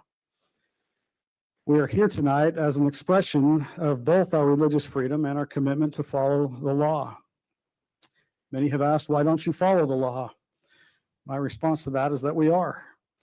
Everything that we have done up to and including tonight includes it shows our commitment to follow the law. With the growing membership of our church in North Texas, we need another temple to allow our members to worship without being substantially burdened. And in my opinion, we need a temple considerably larger than the one that this recent redesign affords. However, in an effort to be good neighbors, the recent redesign of the temple has offered significant concessions. including a significant reduction in size and height. The walls have been lowered to a point that many of the habitable areas of the temple are even lower than the residential standard. Even our steeple, which is a universal symbol of religion, has been lowered over 54 feet from the original design. People habitate in the temple? I believe that this particular parcel on Stacy Road is the perfect place for us to build a temple. Except for it was It's on prosperous a beautiful first. parcel of land in a beautiful town. It's adjacent to our existing meeting house and other houses of worship. It is close to the interstate and is easily accessible from a highly trafficked Stacy Road. I respectfully request that you approve the design as it has been submitted and that you allow our members to more readily enjoy the opportunity to worship in our temple. Thank you. Thank you, sir. Okay, Helen. And up next is Candace Bell. Okay. Helen Dunham, I live at 151 Horseshoe Bend in Fairview. Good evening, P&Z members. Thank you for your time tonight. I'm here to speak on the importance of planning and zoning, so much so that just about every town and city, including ours, has a commission that is specifically designed to this issue. A planning and zoning commission with 7 members to plan and protect our zoning laws. Laws that are created and committed to the residents of Fairview that the maximum height in a residential zone will be 35 feet. As members of the Planning and Zoning Commission, you all understand the importance of zoning laws and, more importantly, the implication of setting new precedents and standards, basically rewriting the zoning laws of Fairview. Most people don't understand the devastating consequences for the future of our town when new standards such as these are allowed. When I built my home 14 years ago, the maximum height was 35 feet. Since then, it has changed to 42 feet, 2 inches, to a whopping 68 feet, 3 inches. By the way, which was given to the current applicant, and now they're asking for 120 feet. That is 85 feet or almost 2.5 times higher than the original zoning laws. How can our town leaders and citizens continue to allow this to happen in our residential zones, in our residential areas? If approved, it basically means that no lot, no home in a residential zone is safe from any religious institution building a 120-foot structure right next to any one of us in our neighborhoods. This should have every homeowner concerned. Please do not decide the future of our town based on fear. Fear of lawsuits and retribution that the applicant has threatened our town with multiple times. You must be courageous and protect the residents of Fairview and their property. It is your duty as our representatives in the P&Z. Why should you be fearful for following the law? We respectfully request that you vote to enforce our current zoning laws and prevent new standards that will change residential zoning laws in Fairview. Thank you. Thank you, Ms. Dunham. Next, Candace Bell. And Steve Ferradori, you are on deck. Hello, my name is Candace Bell. I live at 571 Bluebird Lane. I've been living in Fairview for 13 years. I mean, this community has been a very significant portion of my life, and the way it currently stands as a country style living is important to my family. I currently request that you deny the LDS's current temple dimensions for many reasons, as mentioned by this group here, but including also safety. Temples typically attract visitors, not just from the local congregation, but from the surrounding regions as well. And this could dramatically increase traffic volume, of course, on the roads. Not designed, though, for the use of that traffic. I live right off of Stacy and Greenville. Sorry, I'm nervous. And Greenville itself is very, very heavily trafficked. And it's already congested so much that it's hard to even come out of my neighborhood. And adding the LDS community's temple to getting to there is going to also congest Greenville. So I do suspect that that will be a safety issue, as well as potentially expanding Greenville, causing more congestion. But I'm not making a statement against the faith or its followers, but I do plead to preserve the integrity and planning of our town's residential zones. I urge the board to consider alternative locations more suited for facilities of this scale and scope, areas zoned for institutional and commercial use where such a development would be more appropriate and sustainable. Thank you very much. Thank you, Ms. Bell. And thank you. The Stars aren't playing tonight. Yes. Okay, Steve Fordori, you are up.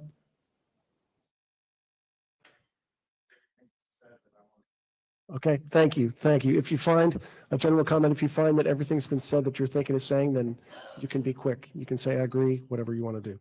Okay, surprise, Tina Dry. You are up next to speak without much warning. And following Tina will be Tiffany Thompson. Hello, my name is Tina Dry and I live at 1725 Stacy Road in Fairview. Please note my strong support for the Temple of the Church of Jesus Christ of Latter-day Saints. Thank you for your consideration of supporting this LDS temple and also your support of Fairview residents who desire to have this temple. We too value the beauty of the surrounding area in which we have lived for over 15 years and our town of Fairview. And we know that we can continue to have this as well as the temple for worship. My father was an educator, as was I. He always taught our family that we often have more things alike than we have different. We all desire good homes, strong community, strong family bonds, and as many of you do, the opportunity to worship.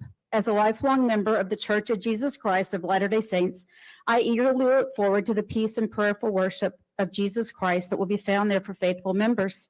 The temple and those surrounding grounds will offer the opportunity for individual, quiet reflection, peace, and prayer. The grounds at the Dallas Temple have given me a chance to sit quietly with a prayer in my heart without other distractions and to get inspiration on how to support one of our children during a time of a big decision. As parents and grandparents, I think we all seek that kind of help. And I look forward to having a temple so close by without the traffic jams and accidents of 75 travel. The beautiful landscape grounds of this temple in Fairview can be that quiet place of reflection, prayer, and solitude for all of our community. Thank you for your consideration of this, how this temple will support the values and beauty of our area here in Fairview and make it a place that we can all be proud to call home. Thank you. Thank you, Tina. Ms. Thompson, you will be followed by Jason Jones. Hello, my name is Tiffany Thompson and I've been a resident of Fairview for 10 years. I live at 826 Dewberry Lane. We moved to the area in 2013 and to Fairview in 2015. It's an amazing community. We've raised 5 kids here. 3 have graduated from Lovejoy High School. 1 will graduate next month and we have a sophomore currently enrolled. Today, I'd like to speak about keeping our teenagers safe. We chose this community because of the great people, the excellent schools, and safe environment to raise our kids. Our friends here are diverse in religion, race, culture, and politics. I'm grateful for those differences and the way they've enriched our lives and made us better people. While we don't always agree, I know our neighbors love and support their kids just as I do. Raising kids isn't a job for the weak. It truly takes a village, and I believe Fairview is that village. I am in favor of the temple. Our church has made compromises in many areas of the plan and has submitted a smaller version that aligns with the city laws and now needs approval. I appreciate all of you who serve on the Planning and Zoning Council and give your time freely for the good of our community. I want to focus on how the temple in Fairview will benefit our youth, particularly our teenagers who will attend and serve there. In Dallas, there are over 33,000 car accidents each year, including 200 fatal crashes. Many of those involve teenagers. A temple in Fairview would help keep our local youth closer to home and off dangerous highways, adding a layer of safety. I've served for the past 24 years on PTO boards, committees, and booster clubs, always focused on how to protect and guide our children. It's a constant topic in our schools, churches, and neighborhoods. I hope it's also being addressed at the city level. Many of those who will come to worship at the temple will be teenagers. These are local teens trying to choose good paths despite being bombarded with harmful influences every day. Why wouldn't we support something that encourages good values, service, righteous living, and when given the opportunity, make it more safe for our youth? Why wouldn't we support that? There are already so many temptations and negative influences that can derail our youth and lead to heartbreak. We're hearing about those tragedies happening right now recently in Frisco. Let's not ignore them. As a community, it's our job to come together as a village to raise, guide, and protect our teens, regardless of their background, and help them choose good. This temple will be beautiful, uplifting, and a positive addition to Fairview. Please think about our youth and their safety. They are trying to do good and be good. Please approve the application so the Church of Jesus Christ of Latter-day Saints can begin building their temple here in Fairview. Thank you all. Thank you, Tina. Well, I think I threw up a little bit in the back of my throat. Tiffany Thompson? Yeah, that's all they have is teenage safety. They use that quite a bit. Jason Jones. The kids. You're up. Thank you. I don't even like Next teenagers. calling will be Nolan Godfrey, I think. Jason Jones, 380 Collinwood Drive, Fairview, Texas. Commissioners, committee members, thank you for your time. I'd like to voice my indication I'd really like this to go forward. This process, as you all know, has not been a short process. It's not been an easy process. As a resident of Fairview, I love the country living. I love our night skies. I love lots of things about Fairview. And this is a request for an exception. We recognize that. The compromises that have been made, contrary to what's been stated tonight, we've cut the number of instruction rooms in half compared to the previous proposal. From my perspective, given the demand for temple and worship that is here, it's hard. It's hard to see that. And yet at the same time, in the spirit of trying to be good neighbors, we feel like we've made a lot of compromise. So I recognize there are other views, but wanted to voice that. I also wanted to recognize that given the overwhelming amount of correspondence that was received previously, we thought it was a service to the town not to add to that. And so I hope you'll take that into consideration. Thank you very much for your time. Now, after the 15,000 that crippled the town a few months ago. These Mormons are such ass kissers. And after Nolan will be Terry James, Dr. Terry James. Good evening. My name is Nolan Godfrey. I live at 340 Cambridge Drive in Fairview and appreciate the special meeting tonight to consider this matter. I'm a strong supporter of the proposed temple. I would ask that the conditional use permit be approved. I believe context around the temple is important, even as we're considering zoning matters tonight. And just as my neighbor's context is important around the temple and how it impacts their lives, I think it's equally important what I, as a church member, believe in the context for why the temple matters.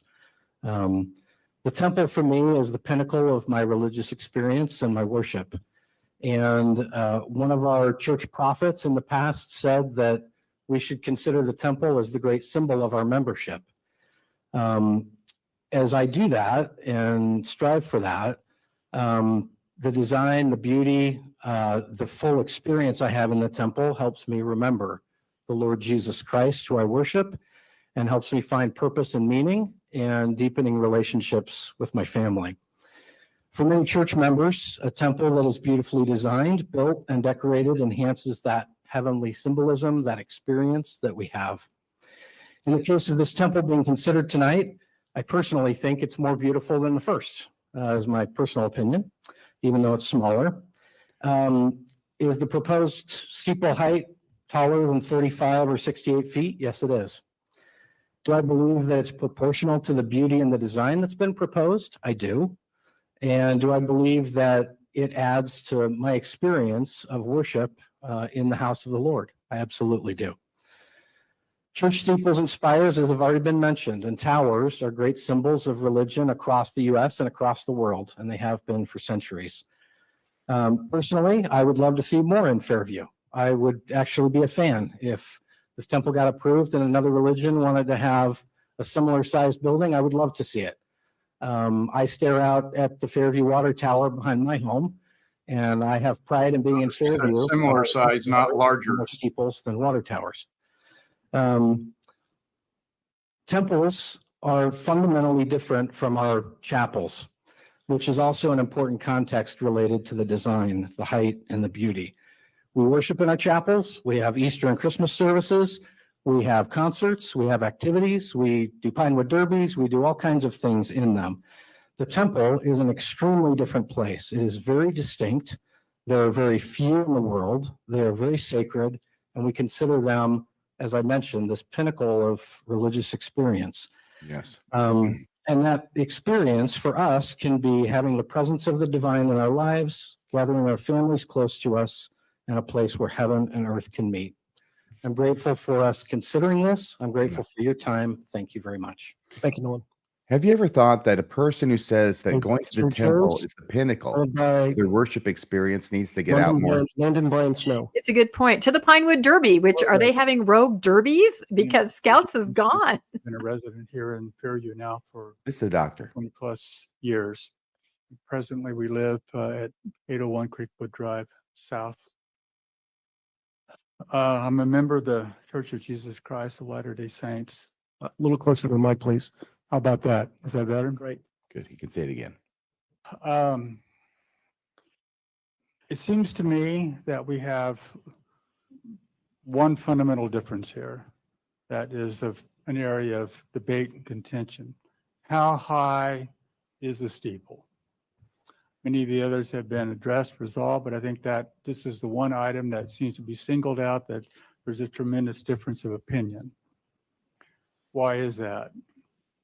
My dad served in World War II, and I'm reminded of the Battle of Hiroshima. And at the end of that, when some 22,000 Japanese and 10 or 12,000 Americans, there was a flag that was raised. And that flag was the American flag. That meant nothing to the enemy. It meant everything to those men who were served on that island, serving this country, and the symbol of freedom and what it represented. Unfortunate inference. That steeple height doesn't mean a lot to many people in this room. It means a lot to other people in this room. We've made tremendous concessions. We tried to be good neighbors. I think we are good neighbors. Good neighbors. So I would ask that. Yeah, you're just the enemies. Differently, not just from the history and precedent and law. There are exceptions. We've asked for an exception. So I would say 120-foot flag. Consider the exceptions that consider the lengths at which we've gone to make compromise here. You're the applicant. You don't get to make concessions. We've done many things that we didn't really wish to Dropped do. a nuclear bomb on 2 of your cities. Be good neighbors. We have an exception here. The exception we're asking for is the height of that steeple. But not just architecturally, but symbolically, I think of that flag. So I'd ask you for that consideration. We have a difference. I understand that difference. I love this church. I love this community. We've been here for such a long time. We have great neighbors who are non-church members. That's my thought. Thank Oh you. my gosh. Thank you. And you're all my enemies, just like the Japanese All were. right, Landon Brian Snow, and then Holly Snow to follow. Well, first I would like to thank you for taking your time to consider this topic. I've been a Fairview resident for 13 years. My family moved here. We live in 120 Weston Drive. And I would like to tell you about the deep spiritual significance that every part of the temple has. There's not a single brick, a single part of the temple that isn't important.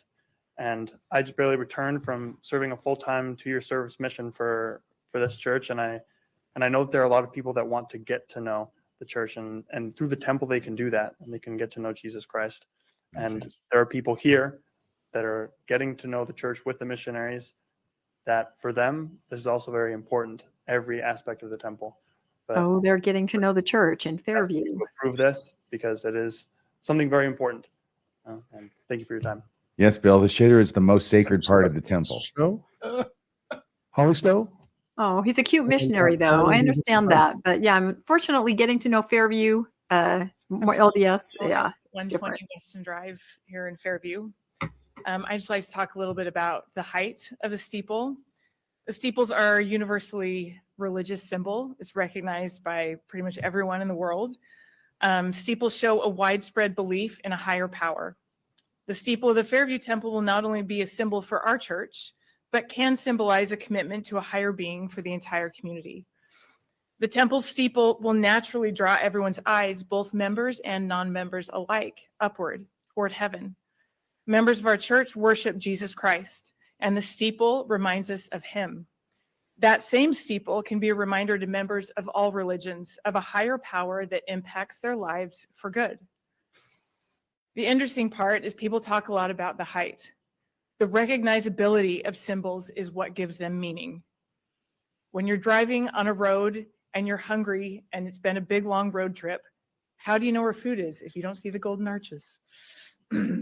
While it's not as trite as food, this has deep religious meaning, and the symbols need to be recognizable. That steeple needs to be above the rooftops to be seen. It is not someone's house. It is a religious structure. The height of the steeple is necessary to remind us all, everyone in this community, that God watches over all of us and he provides comfort and peace in troubling times. I hope you will consider this and that you will approve this CUP. Thanks.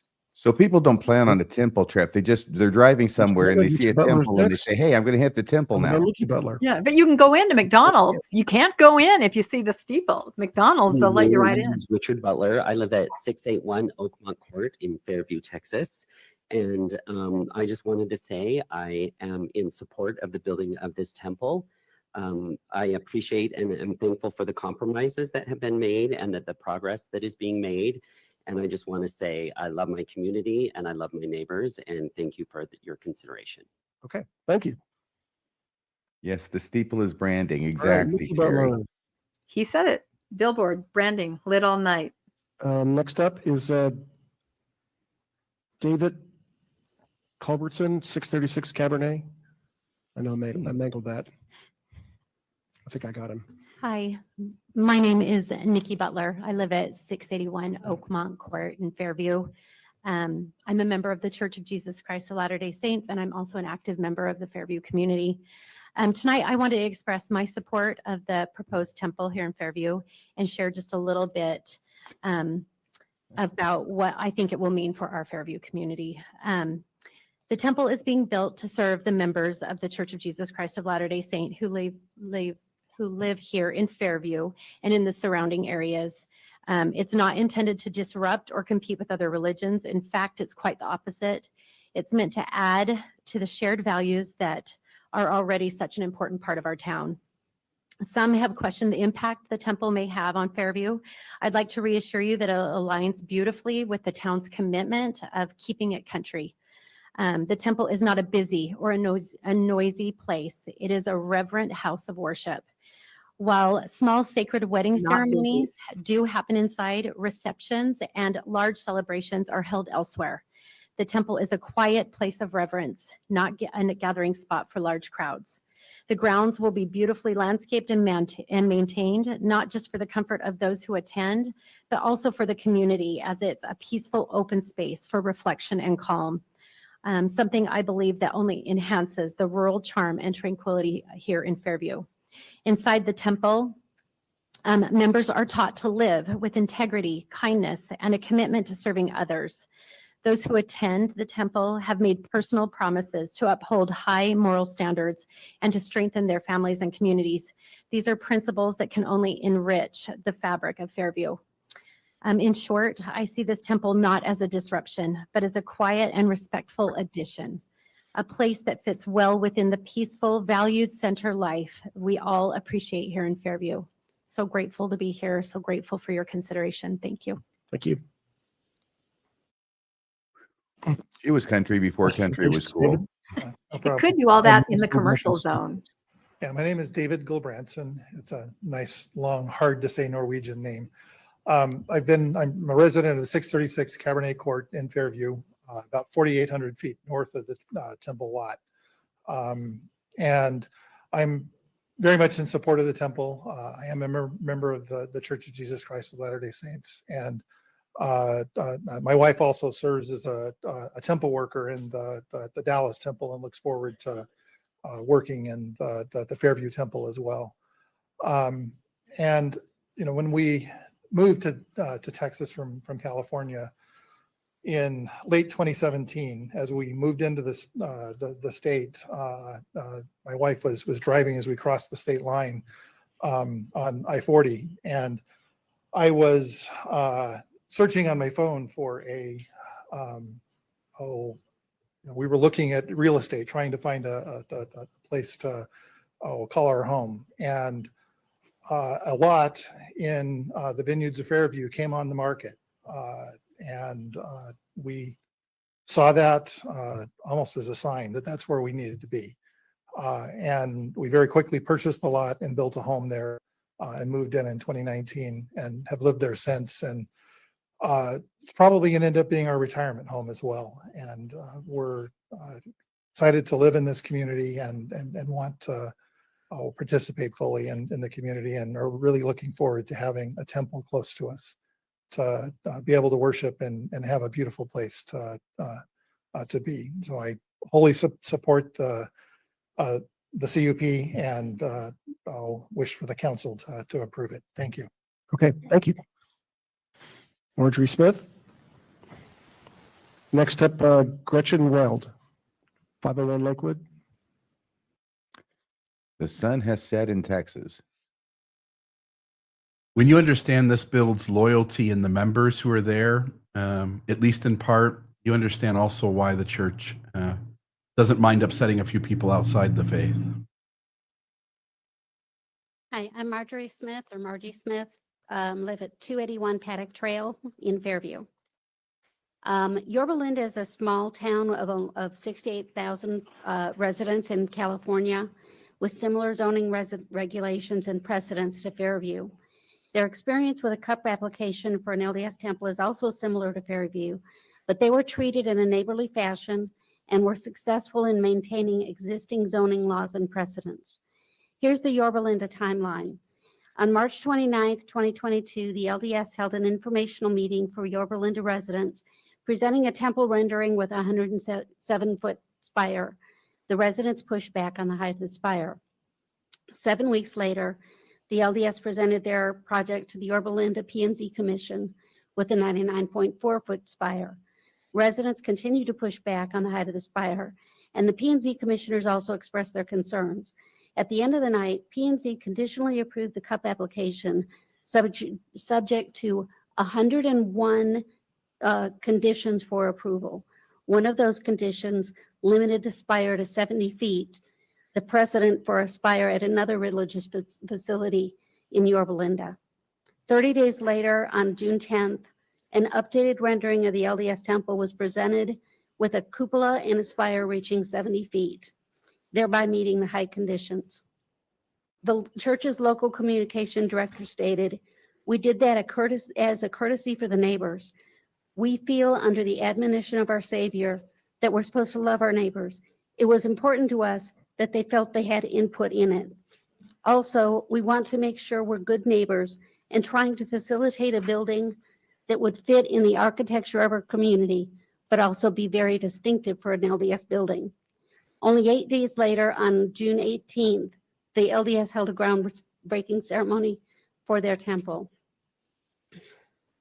It took less than 3 months from the informational meeting to breaking ground in Yorba Linda, but it went a little differently here in Fairview, when on May 2nd, 2024, we were threatened with a lawsuit from the pulpit instead of being asked for our input at the LDS open house. Now, a year later, we're still in conflict over the height of the temple steeple and blazing lights. P&Z can approve this CUP application tonight with conditions, including the building meet height restrictions and abide by our dark sky laws. Maybe the General Authority 70 in California is more neighborly than the one in Texas. Or maybe they think Fairview doesn't have the resources to fight this legal battle. But let's be clear, this is Texas. Texans can be the most friendly people in the world, most neighborly and most welcoming. However, if you threaten us with a lawsuit, we circle our wagons and we defend our property and we defend our rights. And these are zoning rights that we will defend. Thank you. Thank you, Marjorie. Gretchen, you're up next, followed by Gary Carter. Thanks, John. My name's Gretchen Wild, and I live at 501 Lakewood Drive. I've been in Fairview for a good portion of my life since I was in high school. And I want to say I would like for us to end this with welcoming our LDS friends. I have a lot of friends that I really care about that are LDS. So I'm not opposed to the temple, but I am very strong about the character of Fairview. So I want to see the religious freedom. I want to continue the being in the same community together. But as was demonstrated by the discussion tonight, I think there are so many details in this cup that are incomplete. And so that's the risk that we take, because we don't really understand what's going to happen. We have a building that's being asked to be lit 24 hours. I don't even think a lot of the area in our commercial district is lit 24 hours. So there is in the ordinances, the ability for, or the requirement for the cup to be complete, including the floor plan, including all the questions that you guys were asking. And I'm not even going to get into any of those, but I think the request from me as a citizen is that as you all evaluate this and eventually approve it, I mean, we're going to have a temple, but the question is outline each of these issues to preserve the character of Fairview. One of the things that is allowed is that we have a community that has a character and we have the ability to preserve that. So yes, as stated by all of the applicant representation, everything about this is an exception. It doesn't matter, it's not, they can build a church, residential areas are allowed to have religious buildings. All of it is an exception, but all of the exceptions don't have to be accepted. And I think that's the balance of the two issues. So height, there's a lot of opposition to the height, but most importantly, protection of our dark skies and protection of the culture and the whole character of Fairview is what I would ask for the council to consider. And I would also ask for the LDS representatives to consider the character of Fairview as well when they're looking at the feedback that you're going to give them about some of the details that you asked today, because I believe there will be conditions. And I hope that our friends at LDS will consider the conditions that you ask to preserve the character of Fairview. Thank you. Mr. Carter will be followed by Lee Moore. Good evening. I'm Gary Carter. I live at 1000 Timber Lane. As you consider the proposals tonight for this cup, I would like you to consider the following conditions. All exterior lighting should be limited to a color temperature of 3000 Kelvin. Though we allow 4000 Kelvin, I believe that the scatter from that is quite destructive to our night sky. No light source or fixture should be permitted that emits light above the horizontal plane. The intent of our ordinance does not permit it. The exception, the sole exception, being narrow, low intensity, single lights, highlighting an architectural object like a flag or a piece of art. This cup is asking for an array of these lights to be used to highlight an entire building at 5-foot candles. That's a pretty bright object all night long. The neighbors around that house, or that house of worship, are going to be quite disturbed by that. So this application is attempting to justify the use of focus beam floodlights that are completely captured by the structure. But really, this technology is upward facing, illuminating a large area, the walls, reflecting that light right up into the night sky. The use of an array of floodlights pointing up at the walls of a large structure with the intent of washing those walls with 5-foot should not be allowed in a residential neighborhood. The use of floodlights should not be permitted on a structure this size inside a residential district. The alternative proposal would be to substitute downward facing sconce lights that are totally captured, bouncing off the ground, rather than spotlights in the parking lot pointing up into the night sky.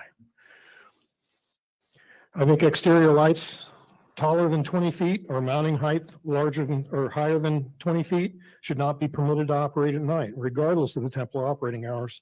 This would be harmonious with typical residential estate zoning and convention. Parking lot lighting and security lighting must be full cutoff and should include optional directional cutoff light shields that fully prevent light trespass beyond the LDS property line and onto neighboring properties.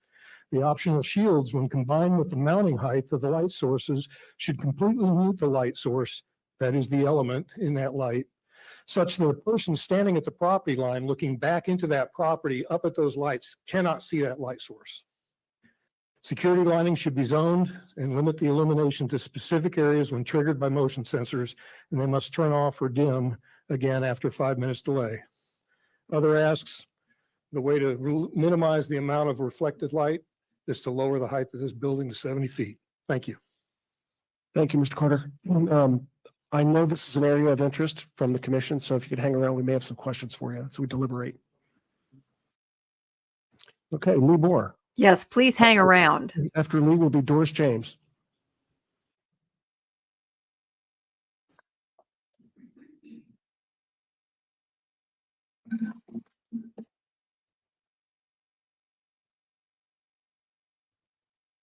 Lee Moore, 1840 Hammerly Drive in Fairview. Thank you, board. I know it's stepping up and serving. It's a tough job. As a Fairview resident since 2004, I chose this town specifically because of its zoning codes. We moved from a cramped, higher density neighboring town because we trusted Fairview wouldn't change its zoning just because someone with deep pockets wanted to get their way. I request the P&Z deny the cup for the LDS temple in its current form. Even after so-called compromises, this proposal is still over twice the size of existing precedents. And let's not miss their neighborly ultimatum. If you don't accept their compromise, they'll revert to the original proposal. How thoughtful.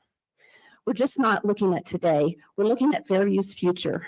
If we give in now, then every well-funded organization or religious entity will come to our town thinking they can bully us into silence. The supposed compromise isn't a compromise at all, but it exceeds our precedents by many feet instead of inches. They claim denying their oversized proposal creates a substantial burden to their religious exercise. Funny how LDS faithful in Yorba Linda don't face this substantial burden with their community appropriate temple, which by the way would fit nicely in our town and still meet the needs that have been described in public.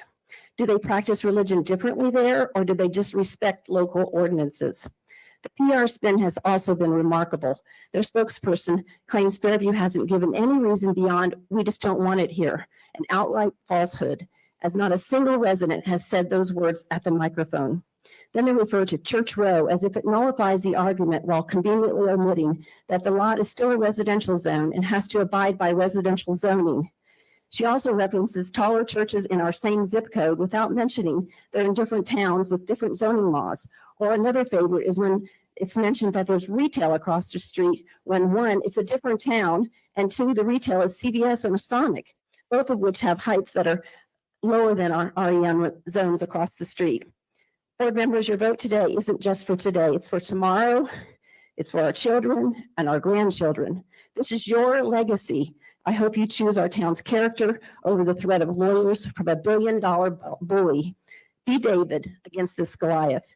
Vote to deny the cup that remains too tall and too bright 24/7 for our community to vote and accept if they compromise to current precedents. Remember, applying our existing ordinances fairly isn't religious discrimination, it's good governance. If the church really wants to be a good neighbor, they can start by getting rid of the lawyers who bring threats and bullies and talk to us neighbor to neighbor. Find something our community can agree on. Since you've only dealt with lawyers so far, trust is hard to come by. Our view of our community has changed forever because you sent lawyers to threaten instead of working together for a real compromise. To wrap up, thank you. That was excellent. James, please. That was great. That's my favorite so Followed by far. Me too. I just made a note. Ray Quam. Thank you. Good evening. I'm Doris James. Thank you. I'm Doris James, and my husband and I have been residents of Fairview since 2001. We currently reside at 801 Creekwood Drive South. I'm here tonight in support of the construction of the temple here in Fairview, and I'm thankful to address this commission. Having been a professional member of the American Society of Interior Designers for over 40 years, I'm keenly aware of the impact that one's surroundings can have. Spaces can lift, elevate, inspire, and create a sense of peace and well-being. Throughout the history of architecture, churches, synagogues, and cathedrals have been the heart of communities, causing residents to gaze heavenward and evoking feelings of hope and safety, and even act as places of refuge. It's a great honor and a tribute to the members of our community for the town of Fairview to be selected to receive a temple. The Church of Jesus Christ of Latter-day Saints is renowned for the construction of majestic temples throughout the world. The skills of the finest of craftsmen and the use of the finest of materials will coalesce in creating a place of beauty. As you can see from the illustration here, even with a glance, you can see the elegance and the beauty and majesty of this structure. The newly proposed low-profile, single-level temple design will integrate gracefully into its surroundings. A dear friend of mine lives just blocks away from the Indianapolis, Indiana temple. She was there during the construction phase of the temple. Initially, neighbors were hesitant to embrace the idea of a temple in their neighborhood. However, with time, they were amazed at the beauty of the structure. Once the landscaping was installed, the neighbors were delighted. Just ask them. After the temple was opened, the neighbors soon discovered that they were invited to stroll through and enjoy the temple grounds during the times that the temple is open. Neighborhood mothers began pushing strollers down the sidewalks. Grandparents took their grandchildren to see the beautiful flowers and the plantings as they changed with the seasons. It wasn't long before the neighbors began to refer to the temple not as that temple or their temple, but as our temple, as a community. It's my professional I don't believe that. opinion. I don't believe it for a second. I don't believe it for a second. The temple, the plan is perfection, perfect in size, perfect. I in was a scale, missionary in Indiana, and I perfect can testify nobody welcomed the LDS. But they grew to love it. And I yield back. Thank you. Mr. Quam, you're up next. Yeah, they use that argument a lot. People hate it at first, but then they love it. And I don't see that. I think they move away. There is Elizabeth Hardwick. Of course, they can't get to sleep at night, Or they're forced out by higher property taxes. but they love it. Cherry Quam. 390 Oakwood Trail. Okay. I'll come But back. none of that has to do with zoning. So most of the LDS testimonies, addresses don't have anything to do with any of the zoning issues at all. Hi. I don't know why I expect people to say hi back like I'm a school teacher. It's wait. weird. So I'm actually a realtor. My address is 1702 Harvest Glen. I'm actually 1 mile away in Allen. I live right down Angel Road. Can I address Mr. Medley? Can I address you personally? Okay, Jeez. so I did look up because I am a realtor, and one of the things I do is I'm constantly driving around Fairview. I do have 2 clients that are both not LDS looking for homes in Fairview. Mostly it's schools, mostly I have a cardiologist who needs to be close to the hospital within so many minutes. The thing is when I'm driving around, I want to just verify that like the navigation pictures that the church has provided are very accurate. Like, I'm sure, Mr. Medley, I actually looked up your house. I'm a stalker in that way. Full on admit it. From your backyard, how much do you think that you will be able to see? Because your backyard, you're less than a mile. You would be able to see maybe past your pool, past your trees, past the neighbor's house, and then grounds. Do you think that you will be able to see the spider? I don't know. Just because he can't see it, everyone else can see Honestly, it. What a I drive strange around, argument. go up on second stories. I'm looking around, and never once has it dawned on me that there's like one Stacy Road in every single house that I've looked at. I can't even see the town hall building. I also pulled like assessor information.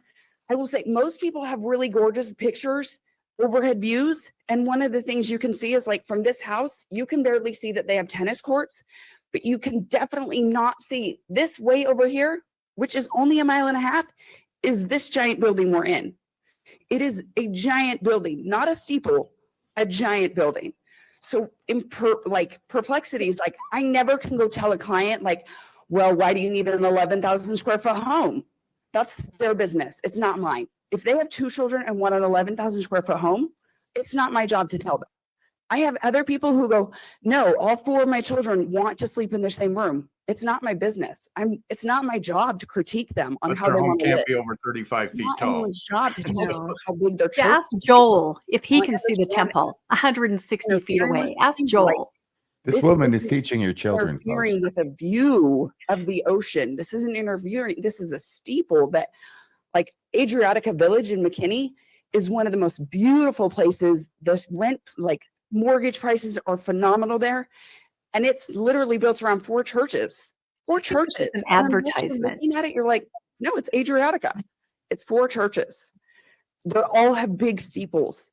I just think we're looking at maybe numbers instead of like I look at numbers. I pulled stats.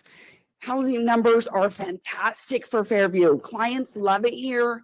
That isn't going to change. Sorry, I no did pull time. one other stat though. Time to wrap up, please. I did pull one other stat though. If you have a water tower in your backyard, your home value can go down by an appraiser up to $30,000.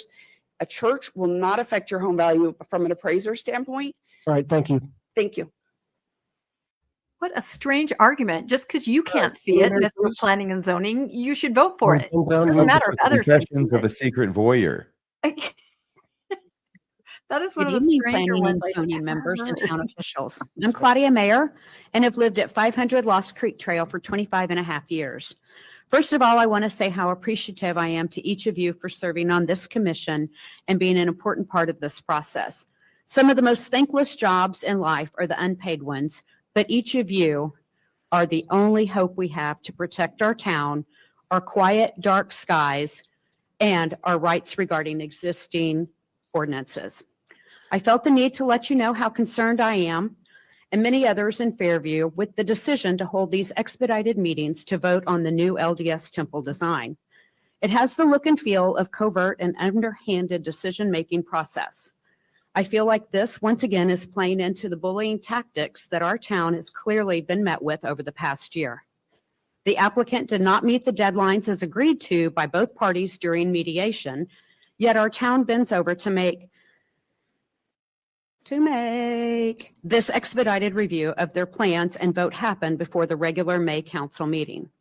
The non-binding mediation signed in November is exactly what it says, not binding. It appears that the concerns and opinions of your town's tax-paying voting constituents do not count during this matter. Why are we still compromising our town ordinances and discussing a temple design with a steeple height that far exceeds what has already been allocated to the LDS meeting house? The LDS currently has temple designs that have been built which fit within our guidelines. On March 31st, the first presidency of the LDS released a rendering of a new temple in Redalú, Guatemala, sitting on 5.51 acres, and it has a flat multi-level tower above the center of the building and no steeple. Fun fact, there are currently in the US at least 20 temples that are 30,000 square foot or more and measure less than 120 feet in height. So one must wonder how essential is the steeple to the temple design if they are building temples with no steeples and much shorter ones in other areas. Yes. The least the LDS could do at this point, in a show of goodwill and being neighborly, is to change their design so it conforms to the rest of the area within our residential ordinances. Don't be party to the division and resentment that this proposed giant temple is creating in our town. I urge each of you to uphold our zoning ordinances and do not give away our Fairview life. Don't. Keep fighting, you guys. Hang in there. Thank you. Thank you, Claudia. Okay, Ben Brown, followed by Stephen Dry. Oh, another Dry. That's the husband of that wife, I think, who got up earlier. Tina Dry. Get this up here where I can talk. My name is Ben Brown. I live at 717 Mustang Drive in Fairview. Thanks for the opportunity to present two deficiencies of the January 2025 traffic impact analysis provided with this CUP application. There are two significant flaws that must be resolved for this TIA to be reliable for your consideration. The first flaw, which James Chancellor pointed out earlier, is a significantly low growth rate. The current TIA calculated a growth rate of 3% using data from TxDOT from 2019 to 2022. As James pointed out, if you use the 2023 data that's now available, the growth rate of the annual average daily traffic doubles to 6%. That's 100% increase. What's the impact of that? It changes the 40,000 vehicle per day threshold from 2032 to 2028. It affects many other parameters inside the TIA. The second flaw is inaccurate global distribution values. In both the prior TIA and the current TIA, the global distribution value to and from the west along Stacy Road was assumed to be 60%. There is no justification presented in the TIA for this global distribution rate. I've done an analysis that shows the global distribution assumption to be significantly inaccurate. Using Google Maps, I identified 20 routes from Oklahoma, Arkansas, Louisiana, and across North Texas to the proposed temple location. After estimating the number of trips that an LDS member might make, or the number of LDS members that trips will be made for each route, I calculated the new global distribution. Using this methodology, the global distribution rate for the traffic to and from west on Stacy Road is over 90%, as opposed to the 60% included in the TIA. These inaccuracies of these two important parameters calls into question the reliability of the January 2025 TIA. It should be revisited using an up-to-date ADT growth rate, and justification should be provided for the global distribution used. Thank you. Thank you, Mr. Brown. So he was trying to take into account the traffic from Oklahoma as well, wasn't he? Stephen Dry? No, he's not wrong. They will come from all over for sure. Lance, I think we'll If you take a build it. break and get that in a minute. Stephen, In that case, I'll try to make my remarks brief. use all 3 minutes. Hello, my name is Stephen Dry, and I live on Stacy Road here in Fairview. I would like to say I would like to support the temple for the Church of Jesus Christ of Latter-day Saints. We thank you for your consideration of supporting this LDS temple, and also for the support of the Fairview residents who desire to have this temple. The temple in Fairview will allow more of our members of the church to attend the temple more frequently. Currently, our drive is through traffic in Dallas, and we know what 75 is like. It's not fun. Having closer access will allow us to attend more frequently and to enjoy the time there. And this is an important aspect of our religious worship, and we appreciate the opportunity to have one so close to us.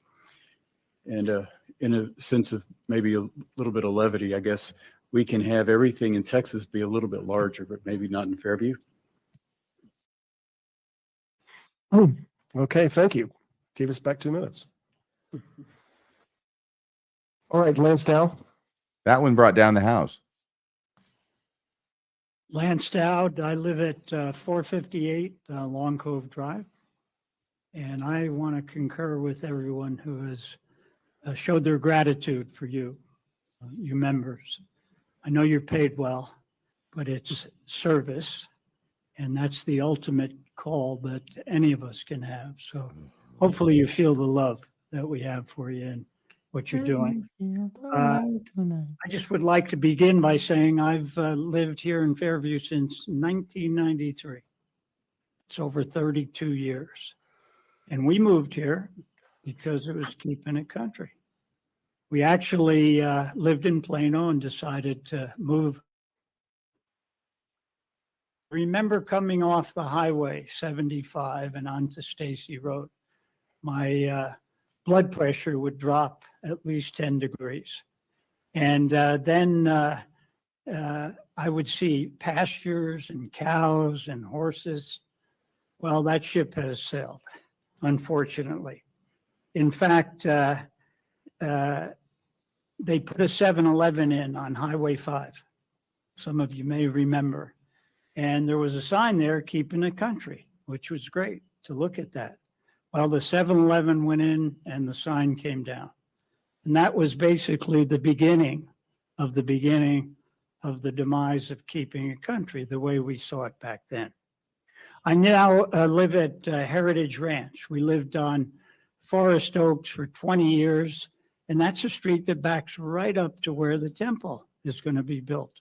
A lot of neighbors that maybe are here tonight. And I remember the days when we had 10 children and 34 grandchildren. So we probably were a noise disturbance when everybody got together. But I understand the feelings. If I weren't a member and I still live there, I may have some concerns. But I think this is the important thing that I'd like to share. When we come out of Heritage Ranch and the 80 and above fellows like me affectionately call it God's waiting room. I guess you have to wait somewhere, but that's the place for us. And then when I leave there and I go by the Lutheran church and I see that beautiful sign they have with the message of hope and peace and love. And then on the left, I see the Baptist church and the people getting out. And then I go by where the Methodist church is and up to ours. And I see the Chase Oaks church and all these people that love the Lord and they're good citizens. To me, that is the essence of keeping it country right there. It's the people. And thank you for allowing me to speak. And I need a break. I got to use the bathroom. Get out. Nobody's stopping you. Almost my bedtime, so I might be leaving. Thank you, Mr. Dow. So I here's apologize. I'm sorry. so people aren't completely panicking. I thought it was muted. I've got 5 more cards in my hand.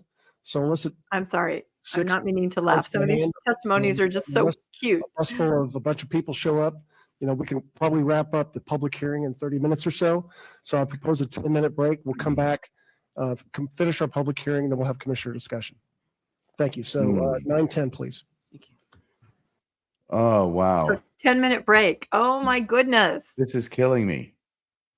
I know. I'm not trying to make light of any of these people because I know they feel very passionately on either side. Not even that lawyer for the church right there. Okay, I'm talking about the residents. Abernathy, you're not even trying to make fun of him? I have my own opinion about the church lawyers because I follow a lot of planning and zoning meetings and things. And yeah. I've heard you make fun of him. I've heard you say that he looks like. No, I did not. I have never met. I do not engage in ad hominem at all. The evil Atticus Finch from Mirror Mirror. I believe that you said that. Do you think that the LDS, the legal team that's sitting there, that when all these Mormons just get up and say Mormon things, that they have this way of thinking you're normal, but you're the weirdest in the room? Yeah. Do you think they're in their heads going, oh boy? No, they know it because it was at Lone Mountain, or was it in Fairview, Landon? One of these meetings when this was happening over and over, the testimonies and the opposition to the temple, they had the facts and the statistics. At one point, the area rep got up and he said to a man at the pulpit who was the LDS, all right, that's enough. I think we've heard enough from the LDS. And that man sat down. I made a big deal of that a church member is told by his church leader that he cannot engage in the civic process, and sat down. But yes, you could see it on the area rep's face. Okay, this is not going well, because none of the things that they were saying had anything to do with planning and zoning. That's what you have to weed out. Did anyone mention anything on the LDS side about planning and zoning? No. I can't think of anything. No, Traffic. it's the traffic, it's the kids. You're gonna love it. You may hate it now, but trust us, you're gonna love it. Yeah. This is a different chairman, because that was the Fairview Planning and Zoning that we saw last time, and where that happened. Yeah. The chairman of that was very direct and kept telling them, hey, I know you love the temple, but that's not what this is about. This is a planning and zoning meeting, and it's about planning and zoning. So please limit your comments to planning and zoning. And they seem to be letting that go here, because you none understand of the these difference, right, Landon? You understand the difference tonight. The difference tonight is that the fix is in, and so you let the poor pigs who are going to get butchered at the end of it have their say. I don't know if I believe that anymore. I almost feel like planning and zoning may vote, not to proceed, and then it's all on the council. Kick the can down the road. Anything could happen here, folks. Stay tuned. Should we wager? Yeah, I'm with absolutely. RFM. They're gonna adjourn and come back, and it's gonna be a done deal. We approve the. I thought that in the beginning, but I don't know if I think that now. I mean, we after the have to vote publicly. Yeah, I know. After the performance of the church's representative that was trying to give those answers, he didn't have a single answer. I mean, I think it really gave the Planning and Zoning Board pause. He couldn't answer any question. Well, I think you need to double check, because I don't think that the main guy, his kid, was even graduating tonight. That was a total BS excuse. He's got a graduation. I got to go. Yeah. No, it was an excuse that was done in order to have a guy there who doesn't have the answers. Well, you know what? It reminds me of the Wyoming Supreme Court hearing. And you listened to that with me at the same time, RFM. Remember, it was only on for an hour. And the church representative, the lawyer they had there, he didn't seem to know anything either. I mean, with all their billions of dollars and their stable of lawyers, it's really interesting to see these people get up and not really seem to be able to represent as well as the other side. Well, when you get out of high school, you got a choice. You either go work at McDonald's or you represent the church. Yeah, that's fair. Sometimes both. A service mission to McDonald's. I think they may pass the height, but I think something has to be said about the lighting. I think they're going to ask the guy about it. Ask something on the lighting. Yeah. I'll just say, for those of you who have hung through all of this, attending one of these meetings covereth a multitude of sins. So maybe the Mormons, headache. Oy vey. Oh. Maybe the Mormons have a corner on the corner of the market in the celestial kingdom, but if Heavenly Father sends you down with a TK smoothie, he screwed you for watching this. So, yeah, I think so. But every single thing that the LDS side said could be accomplished and would happen in a shorter building that was not lit up. Every single thing they described could be accomplished because it Were you not is. listening to the real estate lady? No, don't even. No, because it does happen in smaller, shorter temples all over the world. All those feelings, all those ordinances. And I have to bring up again, Elder Bednar, no small temples. It's a video. Look it up. He says there are no small temples. It's not about the outside. It's what happens on the inside. President Nelson, same kind of video, said the same thing. It's not about the facade. It's not about the outside. It's what happens in the inside. So they really don't have a leg to stand on. You can't trust those two. You know that, Rebecca. Well, I mean, in this case, I will take their words as gospel truth because it furthers my cause. Yeah, and that guy, I don't think the guy who was the last minute sub in, he was like the water boy. Now he's going to be batting.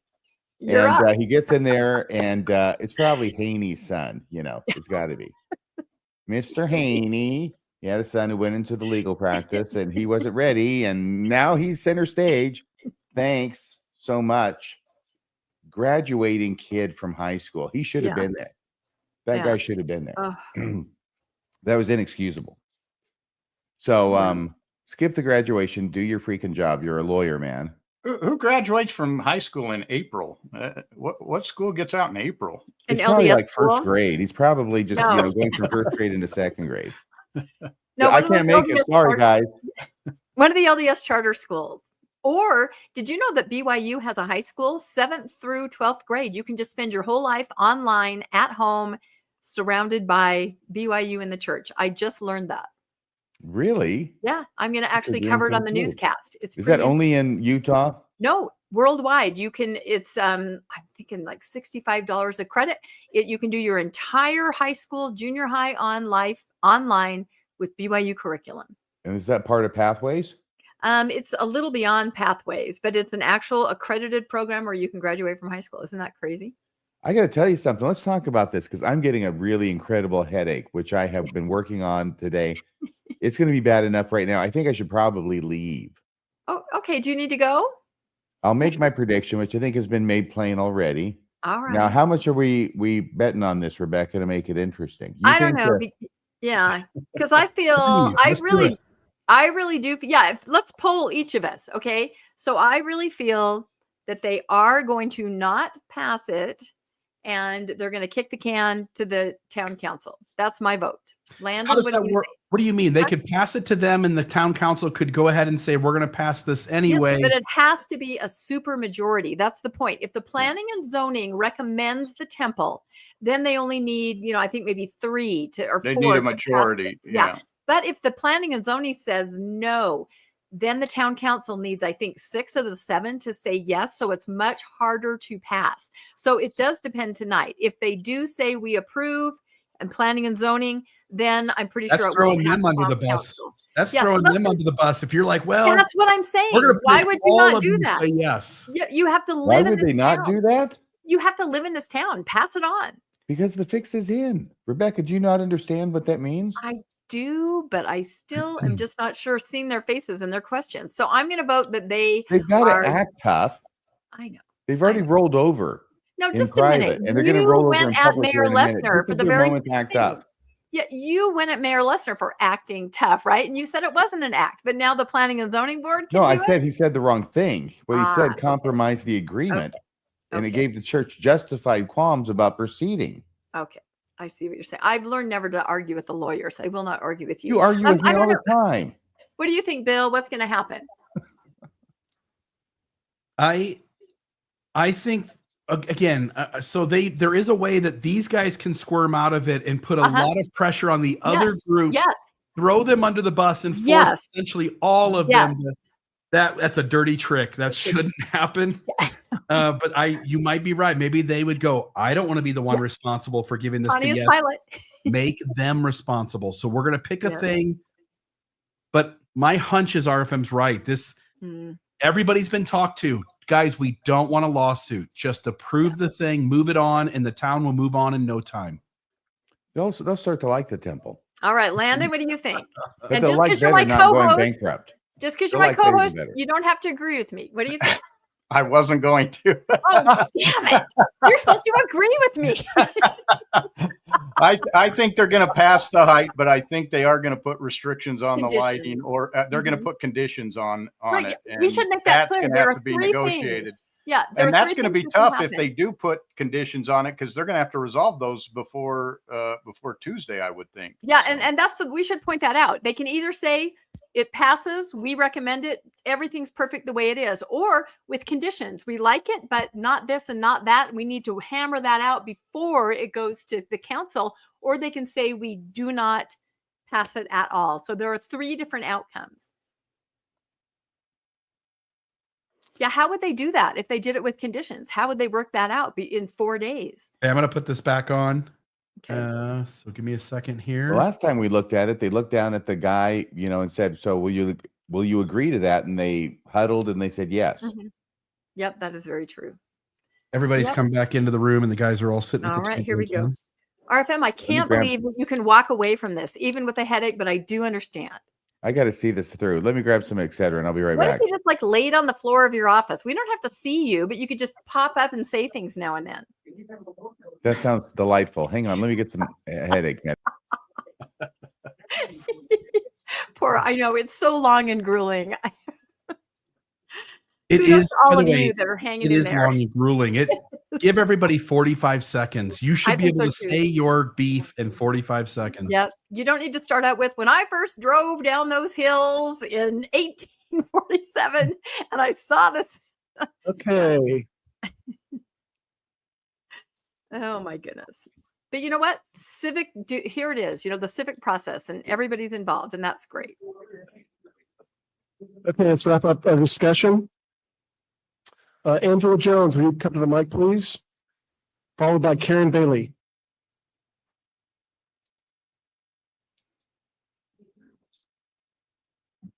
Hello, I'm Angela Jones at 380 Collinwood Drive, Fairview, Texas.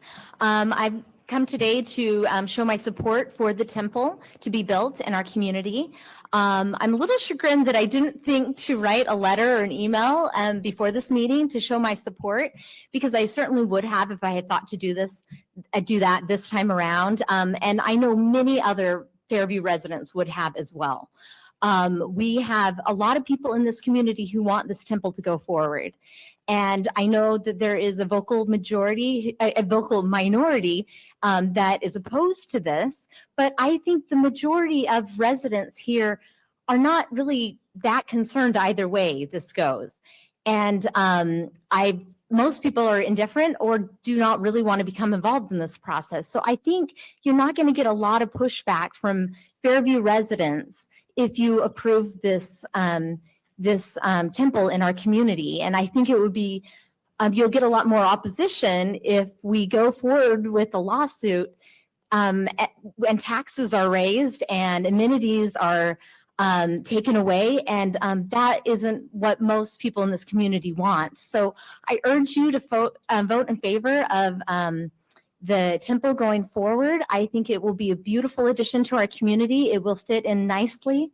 We have reduced the size of the temple, and we really do care about being good neighbors, and I think this is a good way forward. Thank you. Thank you, Angela. There's a lot of unsubstantiated comments here that are just, She may have stepped out. they make a claim, but there's based on what? Wow, this has been a long night and exciting. Thank you very much for your time and your service. It is very appreciated by all of us. And I would like to, my name is Karen Bailey. I live at 417 Black Diamond Court here in Fairview. I love my hometown.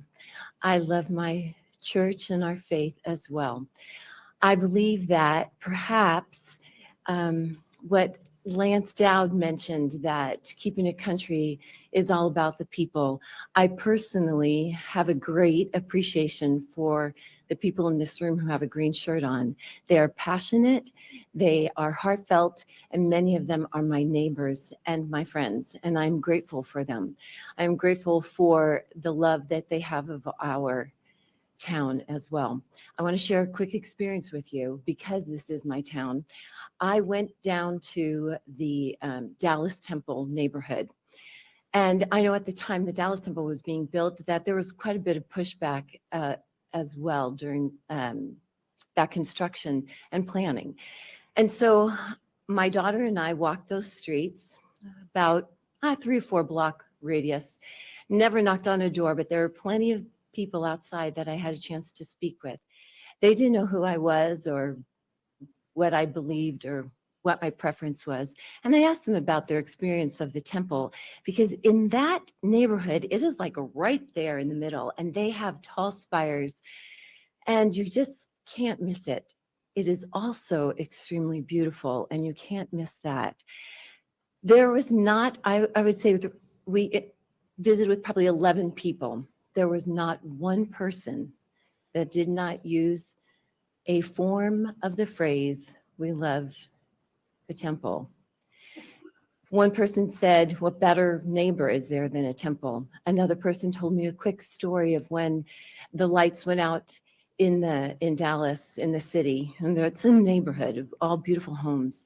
And they said, we all came out to the street and the temple spire was lit.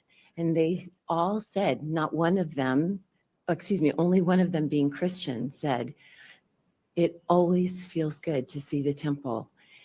I feel like sometimes we look at things that we're so accustomed to and we just have a certain way of looking.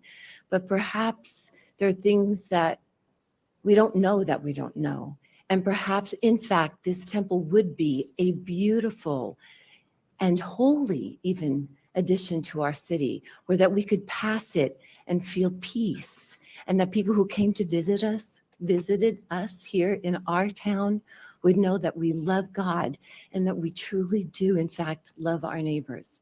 Thank you so much for your time. Please consider this possible change for all of us. 95 feet is the Dallas Temple, 95 try feet, Jerry and Qualm it's one more not time. lit like And- Fairview. And that's the steeples. The roof line is, I believe, 35 feet. 35. Okay. It's yeah, very Mormon short. Roberts. Yeah. You'll pass? Okay. We're going to get done here quick. I'm going to have to say a name. 400 North Central Expressway, number 173. That's the address. Can't really read it. Sorry.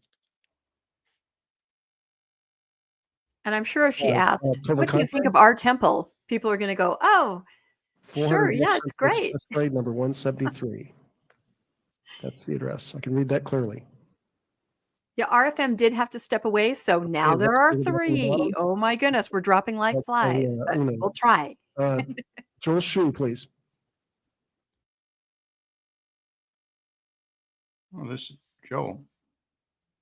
This is Joel. This is the original guy that Joel talked to Shoe. I us live from at Fairview. 694 Soaks Drive. My property, my wife, and my 3 children are directly behind the proposed temple site. First and foremost, I want to thank each and every one of you for the service that you provide.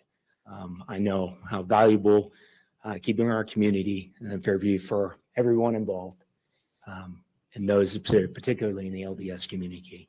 I want to make it first and foremost and clear as not to come as a biased. I want to come across as a loving neighbor and a future, hopefully, a future neighbor to the LDS. I want the temple to be there. I do. And I fully support the temple to be built. My issue, my 2 main issues, is I have a potential neighbor, and they haven't given me assurance that they're going to attack our community. They have not adhered to what we've asked them to do. They know, and they're very, very, very smart people. They know what the requirements are here. And they haven't given us an assurance that they are going to do what they're required of any citizen of this town would be required to do, is adhere to the law. It doesn't have anything to do with religious discrimination. It has everything to do with adhering to the law. That's my major issue. And they come around and they say that we're going to sue you if you don't give what is they're not willing to require to do.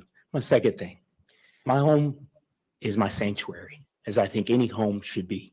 It should be a home place of safety, and that is for my children. I want you to imagine that you wake up, as I do often, at 5 o'clock, sometimes 4:30 in the morning to work out. And I look out the corner of Stacy and Meandering. And those of you familiar, it turns into Angel on the other side where Alan goes. And there's a stoplight. It goes on and off. Sometimes we get caught, and I can hear the zooming of the cars all through the night. But in the mornings, and mind you, this is a stoplight. I can see that stoplight, and it's bright. It's so bright that it shines into my house. Okay? I'm hearing that, and I know through extensive research that these churches, these temples, keep their lights on 24/7. And that's something, unless someone can give me an assurance that that's not going to take place, I know that myself and the other neighbors, that's what we're most concerned of, is giving assurances. And we have not been given any assurances. And I need to hear assurances that I can live up to. And that's the one thing I cannot have, is their light interfering with my sanctity. Thank you very much. Thank you.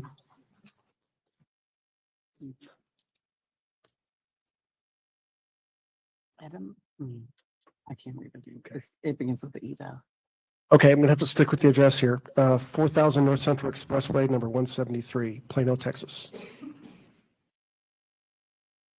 Okay, nobody run to the front. And Mr. Qualm. So another blue shirt. Anybody in the lobby? Okay, last call. Anybody in the room that hasn't spoke that would like to? Okay, please. Good afternoon. My name is Sammy Knapp. I reside at 1210 Stacy Road. My wife and I have been here since 1991. We enjoy the country living. And I've heard several things tonight. I didn't prepare to talk, but I've heard several things that's brought attention to me. First, there is no intent to reduce the lighting even when the church is not performing their religious duties, their religious faith. Why is that? Why is that necessary? Secondly, I worship a risen Savior in a church that met their construction ordinances and building codes, and any religion is welcome there, member or not. However, I cannot enter the worship temple in the Latter-day Saints Center without being a member, so the temple is not serving everyone in Fairview. Third, the water tower mentioned earlier is a large structure, which I live close to, that supplies water to all citizens and is essential to all the citizens, and the Latter-day structure is not. Fourthly, anyone that lives here, has lived here any time, knows that once you hit 75 in Stacy, it's almost impossible to get east and west during holidays. I cannot imagine what it's going to be like when this temple is built on the crown of this hill right here. People are getting in and out. It's going to be a safety issue. And I certainly consider you taking into consideration tonight to deny their permit. Thank you. Thank you. Okay. This is first time speakers only. You're good.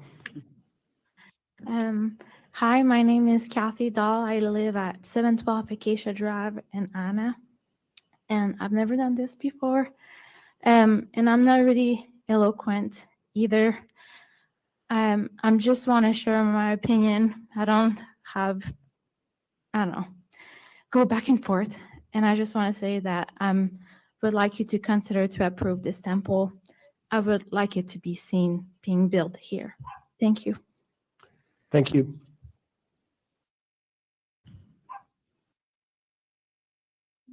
Hello, everybody.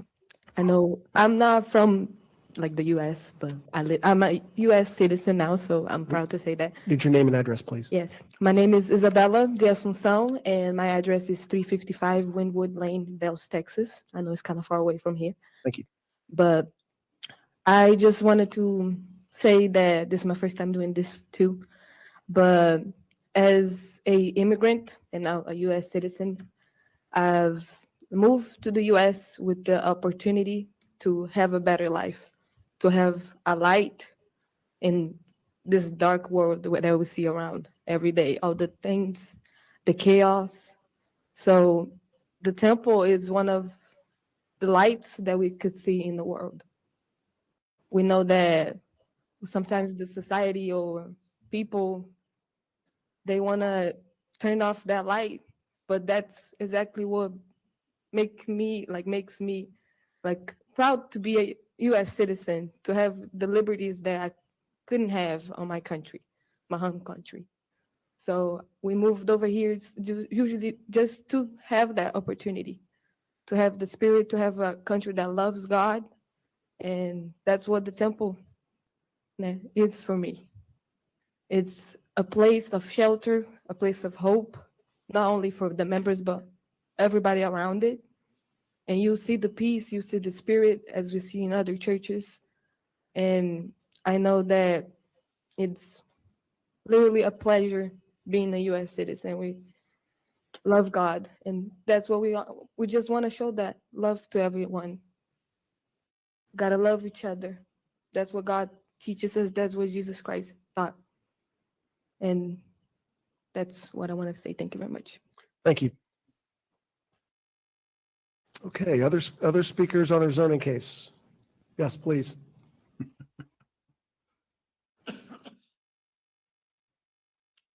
Hi there.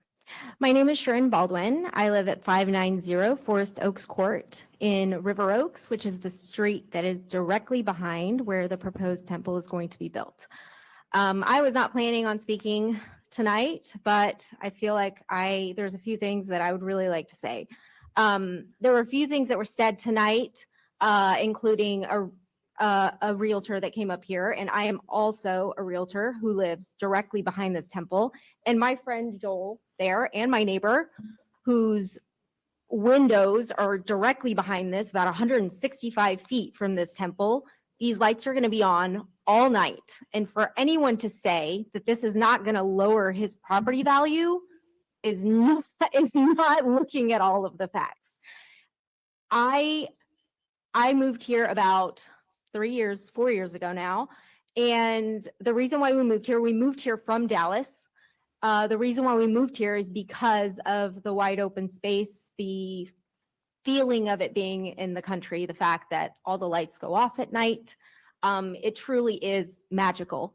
And my fear is that if this does get approved, this is going to set a precedent that I don't think Fairview can maintain, in which Fairview is going to look very, very different if this goes through. Because tomorrow, if another religious institution wants to come in and build right on Old Stacy Road in a residential, you cannot say no at that point. At that point, you have said yes once, and you have to continue to say yes.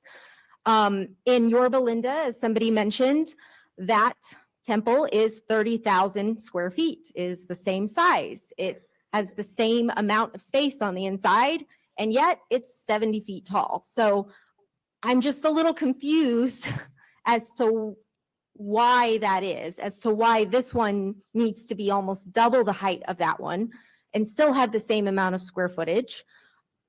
My question to the LDS here is that temple any less holy than this one because it's shorter? That's just something that I have dealt with, and I'm so confused as to why it has to be this height when there are other temples that are, I believe, just as holy as this one, that are shorter. And all we are asking is for you guys to be a good neighbor and to not shine lights into poor Joel's house at 3 a.m. when his kids are trying to sleep. I think it's a very reasonable request, and it's something that a good neighbor would take into consideration. Thank you so much. Thank you. Okay. Other speakers on our zoning case? Yes, please. Your name, your street address, and town, please. My name is Indiara Peck. I live in 355 Wind Road, Bells. I drive so far away for go to the Temple de Dallas. I'm so excited having the temple here, more closer for my house. And I want to say, the temple is the light for the world. The temple is the light for my life. And please, don't turn off my lights, please. Keep the light shine. Thank you. Thank you. All right, other speakers? Other speakers going once? Going twice? Okay, sold. We're going to now close the public hearing, and a couple of things are going to happen. The applicant has requested an opportunity to address the commission, and I'll grant that for 3 minutes. And then we will begin our commissioners' discussion ourselves about our thoughts on what we've seen and heard tonight. So the applicant would like to speak with us, please. Briefly, I'll give you back time. The church has 4 comments they'd like to make, starting with Mr. Medley had a comment about zoning. I don't remember exactly everything you said, but the church's understanding and position regarding your zoning ordinance is that the church is an allowed land use in the town of Fairview. However, there's not a zoning district that allows for a church. That's why we're filing the CUP. And you're making the regulations for that CUP. The city has the right to have a base zoning applied. I haven't seen that done yet. So from our perspective, there is no height restriction that has been set. You're going to set that tonight, I hope.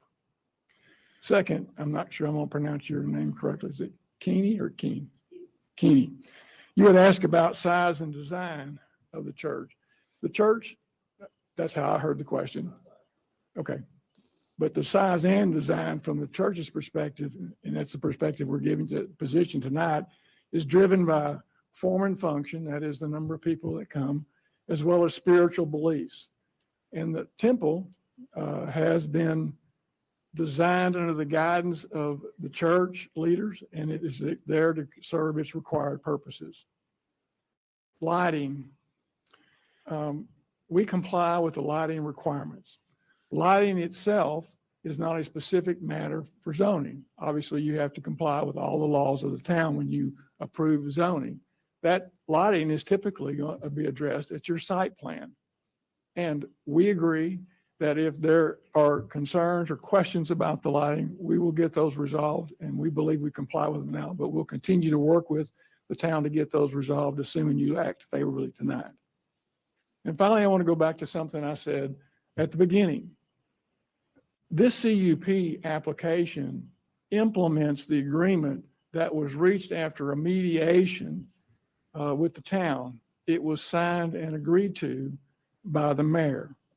It does represent a significant burden by the church, but it decided to take on that burden in order to attempt to get an agreement or an understanding and approval from you. And for that reason, we are asking you for approval of our zoning case tonight. Thank you. Okay, thank you. We will now start our commissioner discussion. What I would like to do to kind of get things moving is ask. No, the public hearing is closed. The public hearing is closed. I'm sorry. So what I'd like to do is kind of do a straw poll of my fellow commissioners on what your thoughts are. What do you like? What do you not like? And then we can start kind of see where we are. So I'll go first. There's a lot of opposition. So first off, let me say this. This is a much better design than the one we saw first in April of last year, and then the one we saw at our May meeting. This is a much, much better design. It's a smaller building. It fits better. There's more compliance. Okay, but there's still substantial opposition amongst our residents, in particular in the correspondence we received in the last 48 hours. The things that bother me are the height of the roof, which is close, but it's still above our existing precedent. The height of the spire, which is better, but still above our precedent. I still am concerned that we need to make sure that this is going to tie into the Allen sewer. I'm not as concerned as I was before today, but I am still concerned about that. Naming bothers me. I don't have to tell the Fairview residents in town. We have an ongoing conversation with McKinney all the time. And naming the McKinney Temple is a burr in the saddle, I think, of most of our residents. And then finally, I'm concerned about the precedence the sets for other institutions of this kind that may end up in other RE1 districts in the town. So with that said, I'd like to hear my other commissioners' thoughts. I'll go next. I echo your sentiments that I will recognize that the LDS has made a lot of concessions from last year. We've come a long way from where we started, and it would be unfair to not recognize all of the just attempts that have been made. However, I have concerns just over, number one, the name. It's not sitting right with me that we sit in Fairview and just to name something McKinney, that's just not okay. You would never see McDonald's just calling themselves Sonic. That's just not okay. Furthermore, in addition to all the opposition that we hear from our citizens of Fairview, which is to be expected, and all the support, which is also to be expected, the lighting is a bit of a concern for me. While I understand in need for it, I can't ignore how it would impact the neighborhoods and the houses that surround it.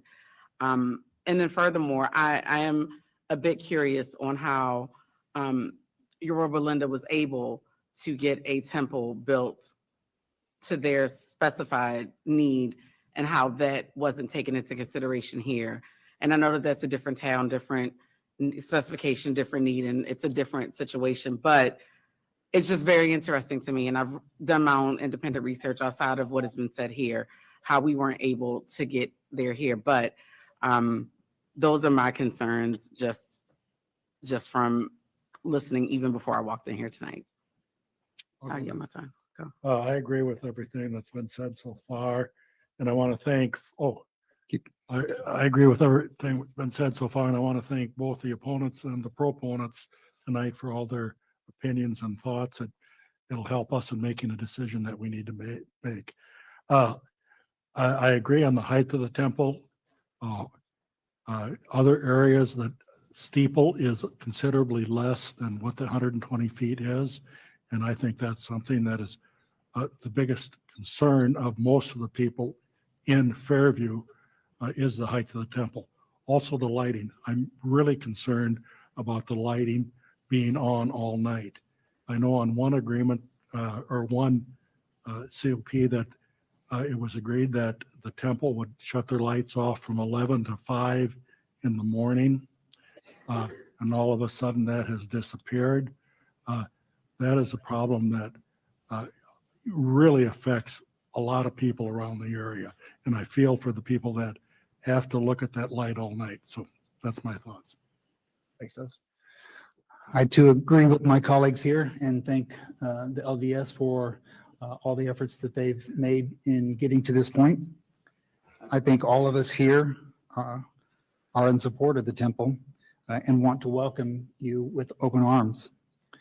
I agree with every comment here with regards to the height of this temple. Every comment from it's too tall to it's a symbol of something greater. Both ends of that spectrum ring true for me. I do believe that churches belong in neighborhoods like this one is zoned for RE1. But I also believe that the square footage of the temple can stay the same while the overall height of the temple could be reduced. Okay, thank you, Wilson. I'll second that because I think the square footage pertains to the size, as Mr. Abernathy was trying to talk about. The size has nothing to do with it, as far as I'm concerned. The size fits it perfect. The roof is 44.7 to the parapet wall. The reason for that 44.7 is for the fall protection, which is needed in building codes. So that 44.7 is, yes, it's granted it's 2 feet taller than our precedent of 42 feet 2 inches. I'm actually okay with that. I'm good with the roof height of this building, the size of the building. I think we're getting there. The issue I have is the height of the tower and the steeple. I think it should have a steeple and a tower. I think for the design, they can make that happen at 70 feet, just like we've heard it's been done in Yerba Linda. I think that can happen. It won't be the 120, but I think that there can be a redesign to where they can just drop that down some or even bring it up front or whatever. But the roof itself, I'm good with. The second thing I'm really concerned with is the lighting on all night. Gentleman here, Joel, mentioned, he's right next door. If this thing's lit all night, I mean, I could just hardly imagine what it would do to that home's value and his children that are in there every night, looking out their window. If their windows face that direction, will they got to put blackout on their window every time or what? I don't know. But along with that, the lighting fixtures in section 314.014 of the lighting building facade landscaping, it says in item 4, to the extent possible, lighting fixtures shall be directed downward rather than upward. I think it's possible. Actually, I know it's possible. So that tells me that it's possible for them to light this thing up facing downward, which we would actually would help our dark skies. So those are my main issues.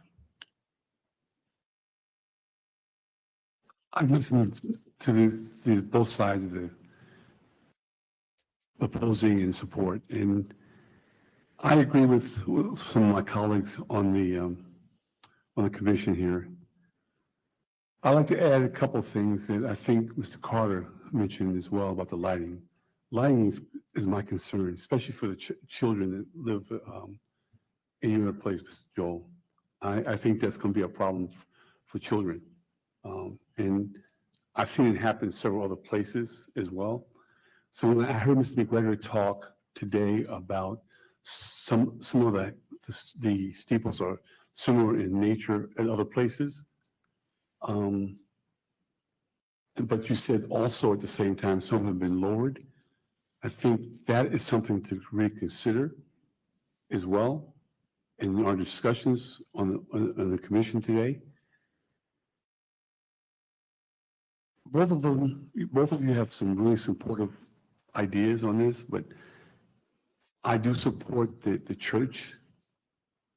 But at the same time, I believe that we have to find a place, a medium where all concerns are supportive of both sides.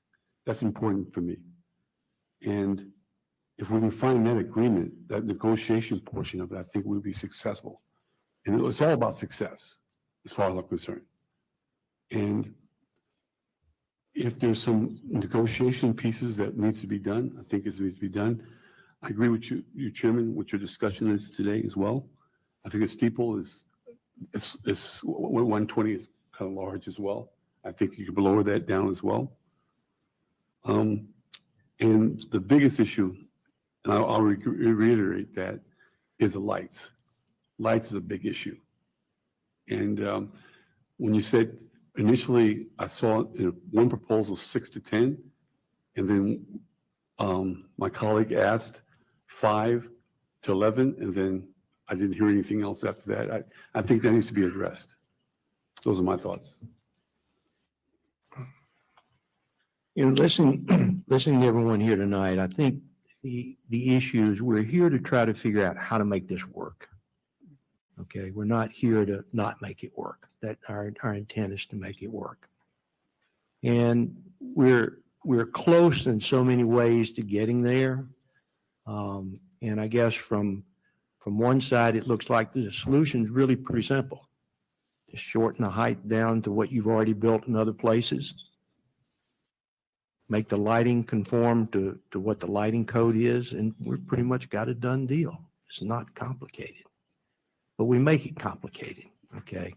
We talk about the concessions. Well, we're starting with a false concession, in my opinion, of 174 feet. I mean, that's just an arbitrary number, just, I don't know where it came from, but, or how it was arrived at. So the lighting is something that we were told was intentionally left out as far as cutting those lights off. It was in a previous presentation, but it was intentionally left out this time, I think, when the question was asked. And if that's the case, then that should be reconsidered. My thought is, you know, how can we make this work if there's conditions that we can put on this that's acceptable to both sides and get this thing moving and get it behind us? I'd like to hope that there's a way that we can do that. Okay, so let me summarize what I heard. I think we've got some consensus of what the issues might be. I'm not hearing anybody say, I'm ready to approve this as drawn. I'm not hearing anybody say, this is ready to go. I'm also not hearing anybody say we should just deny it outright without consideration. So in the interest of making progress, I think we should try to work towards something we can approve that we are happy with to recommend to town council. Okay. So the issues are roof height, spire height. I've got the Allen sewer in there, naming and lighting. Did I miss anything? Okay. Great. All right. So now what we need to do is we need to construct a motion to approve with conditions, which means I need somebody to get a pencil out, and we need to be very crisp about what our conditions are in the form of a motion. Do we need to specify the conditions in detail before we make that Well, motion? we'll talk about them one of the, I'll put them out there one at a time, and we'll talk about what condition we want. Okay, so let's start in no particular order. Well, actually, it might be easier to harder. I don't know. Let's start with roof height. So, I mean, what I heard Ben say, we're pretty close on roof height, right? I mean, the precedent for us on roof height is 42.2. Yeah. Right. And this Their parapet wall is 44.7. 44.7. So the actual roof itself is actually lower than 42.2 with a 4-foot facade. It is. Okay. It's 4 feet lower. So it's actually 40 feet, 7 inches. Right. So if we were going to put a condition on the roof, it would be that the facade, the roof, including the facade, would be no higher than 44.7. That would be correct. Is that how you say it? Because the precedent was was a roof screen. Okay, so we would say the roof and the facade needs to be less than 44 feet 7 inches. Is that right? Correct. Okay, you're good with that. I would be good with that. Just bolt suspenders. Less than what? 44 feet and 7 inches, roof and facade. Roof and facade. Because we've already got a roof below what we've done before. Okay, 44, less than 44 feet, 7 inches. Yes. All right. Okay, the second item is the overall height of the resulting tower and spire. And I don't think we need to specify how high one is or how high the other one is. We just need to say how high the whole thing is. Right?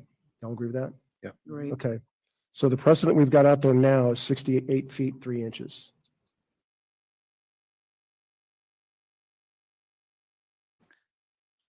I'd like to suggest we say 68 feet, 3 inches.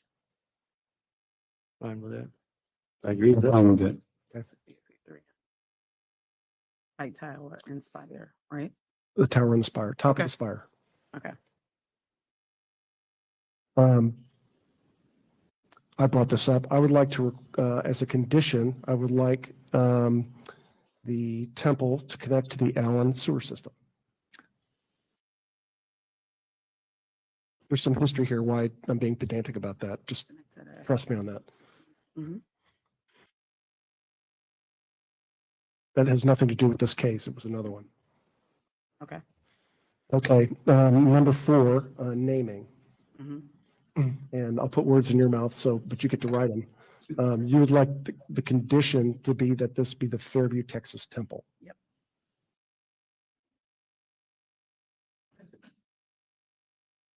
Okay. Okay, so now we've got 4 down. We got 1 to go, so get ready. Lighting. Mm-hmm. Right? So first, let me ask staff. James, have you got something that would improve the application here? Or should we maybe ask Mr. Carter to help us craft that on the spot? I mean, I've got some ideas already from what I heard, but I'm not sure if they're everything that you want in the application. So let me go first. I think all of us agree that leaving the lights on all night is unacceptable. Correct. Correct. Right. So one of the conditions would be that the lights would remain on or be on 1 hour before opening and 1 hour afterwards. Are we acceptable with that? I would rather have them be on from opening to closing, which would be 5 a.m. to 11 p.m. Okay, they're open 6 to 10. So that 5 to 11 is 1 hour They were before taking and their 1 hour last, afterwards. appointment at 10, so that last appointment, the way I understood it, would go past 10 o'clock, so. Right. Well, would they be able to leave before 11, after 11 o'clock? That's unless they have sensors on those lights as well. So that's the issue that I thought 11 o'clock would be okay, but it could go extend to later than 11 o'clock. That's one thing that I would not agree to. We could also do this. The temple's not open, not in service every day. We could just say 1 hour before opening of services and 1 hour after closing. I agree. I agree. So 1 hour before service. And, but let's 1 hour. define when that is. That's what, 10 o'clock closing? Closing is end of services. In other words, if they change those, it doesn't change what the cutoff is for the lighting. Right, there may be a day they don't have services, so the light should be off. Tuesday through, was it Tuesday through? It's Tuesday through Saturday. So 1 hour before Yes, and then 1 hour after. after closing, yes. Not to exceed 11? Not to exceed 11 PM. I like that. Not to exceed 11. Say that One, again. one question on the lighting. When the temple is closed, the lighting that would be off would be the same time as when the temple was open. Is that correct? No, I'm suggesting the lights are off. When the temple's closed, the lights Yes. are off. Okay. I agree. But we need to add something in there for the lighting when it's open. No, we did. 1 hour before opening and 1 hour after closing. No, as far as the requirements for it, to make sure it meets our dark skies and. We got more to do. This is just time. This is just when you can have lights on. So we've got no later than 11 PM and no earlier than 5 AM? Correct. Is that correct? Yes. Okay. Thank you. No earlier. And than off 5. off at all times when the temple is closed. Correct. No later than 11. When the temple's closed, which would be Sunday, Monday, and holidays, the lights are off. Right. Okay, James, get ready. Okay, as a condition of approval, I would like to suggest that all exterior lighting should be limited to a color temperature of 300 Kelvin. 3,000. 3,000 Kelvin. I left out a zero. Most of the lights are at 3. There's some that were at 4. So Okay, that would be, most all fixtures are available at 3,000 Kelvin. okay. I'm not seeing my comments put up, but all of this can be overridden by the town council with only 4 votes. That's what a condition is. None of this will matter when it goes to town council. It can be overridden Next, by I would only like to 4 see votes. you So require as a don't get too condition excited.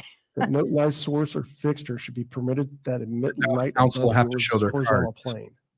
Exactly. That's what I'm saying. So I'm putting those comments in the chat. I don't know if you're not seeing them to put up, but they're from someone who knows about the politics of it. And if they vote with conditions, just goes to town council. They don't need a supermajority and they can vote for the original application and ignore all of this.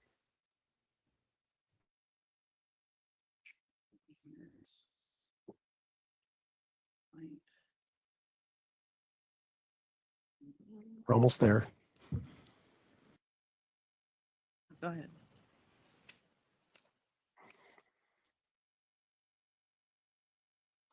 Okay, as a condition of approval, I would like to propose no exterior lights taller than 20 feet or mounting height higher than 20 feet shall be permitted to operate at night, regardless of the hours.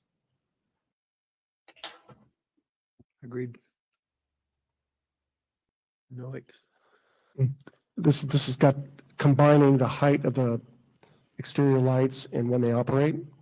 So no exterior lights taller than 20 feet or mounting height higher than 20 feet shall be permitted to operate at night regardless of the temple operating hours.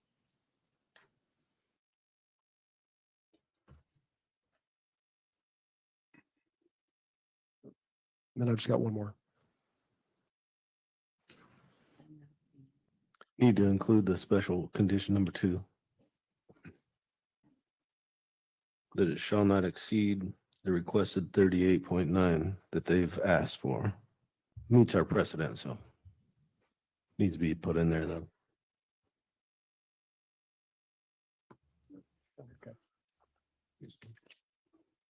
It's the one they requested. Okay, last one for me.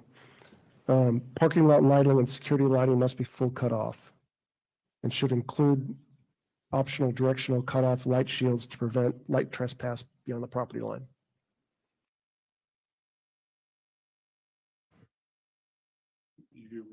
No, I'm finished though, but I'm gonna ask if anybody else has anything else on lighting. Okay. Okay, hold on, while our scribe is scribing away. It wasn't a lighting, but there's a condition 2 he was talking about. Are you ready? Yeah, go ahead. The special conditions number 2 that they've requested, part of the CUP. that it shall not exceed the requested 38.9%. Is that related to lighting or? No. Okay. Where you're looking at? The I'm sorry. impervious coverage, On coverage, okay. part of the application.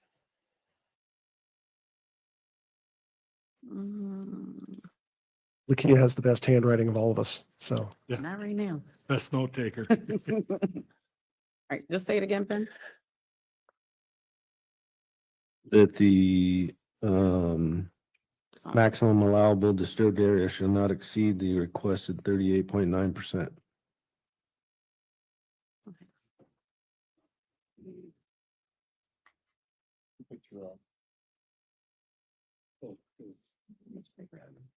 You have it? Page 1176. Which one? Which one? Page 11. 11. Okay. 11, Condition 2. Condition 2. condition 2. Hold on. Sorry, there's a lot of people over here. If you find it, just hand it to me. Got it. Condition 2.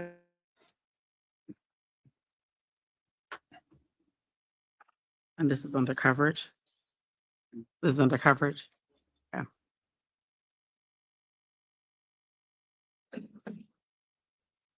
Probably should list the square footage on there too. That's fine.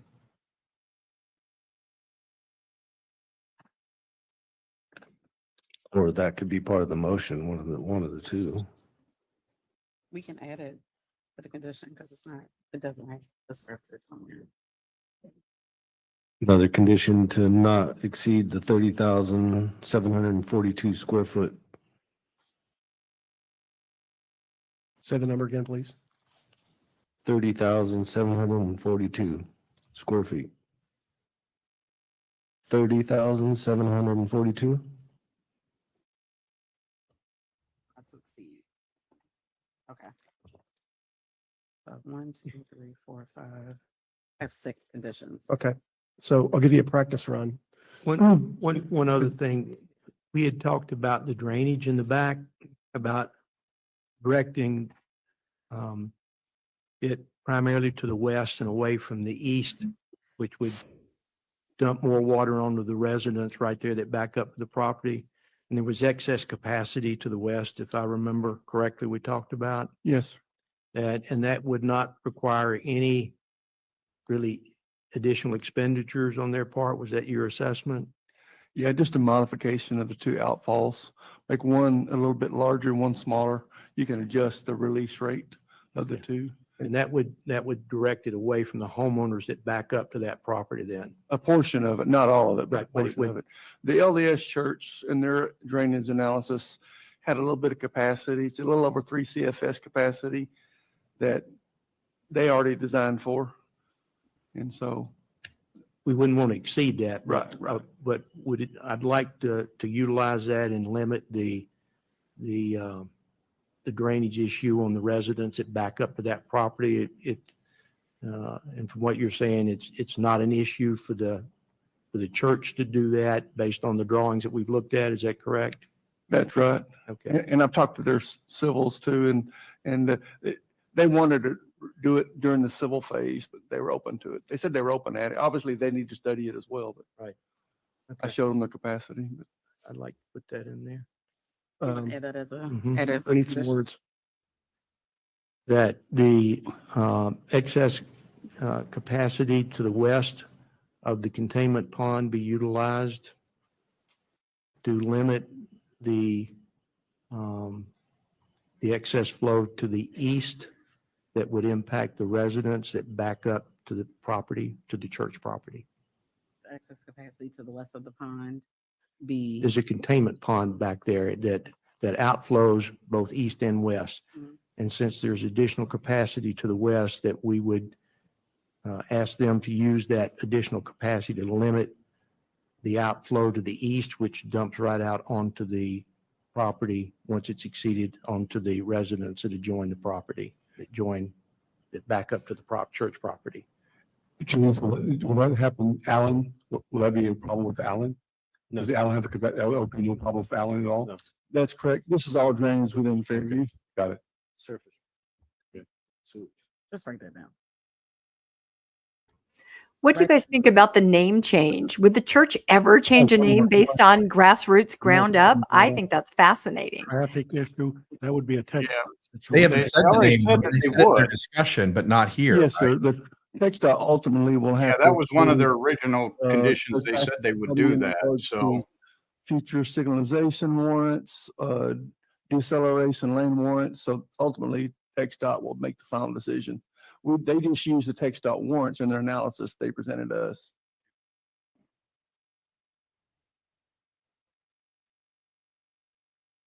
You have to.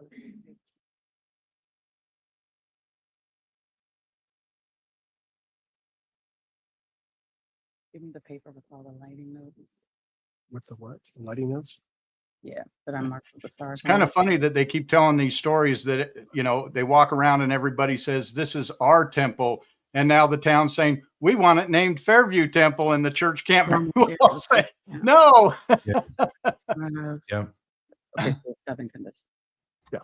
Church doesn't want it to be their temple. No, not at this point.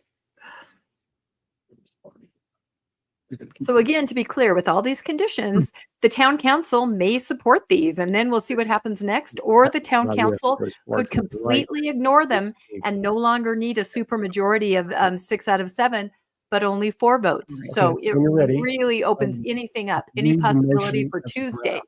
We're Stay not- tuned. Clear we're your not moving it. calendars. We want to hear what we're going to say, All right. and then I'll call for the motion. Let's get it written right first. Okay, this is the draft, everybody. All right, this is a motion to approve the conditional use permit for the McKinney LDS Temple with the follow. Do I need to read the case number? Subject to the following.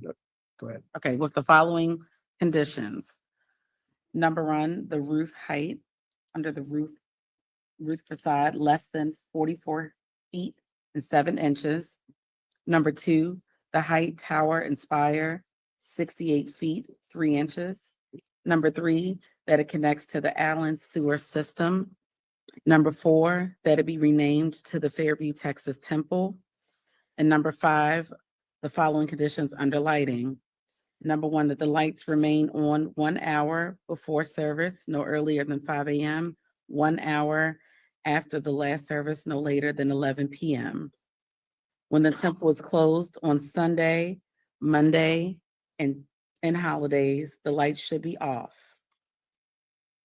All exterior lighting should be limited to a color temperature of 3000 Kelvin.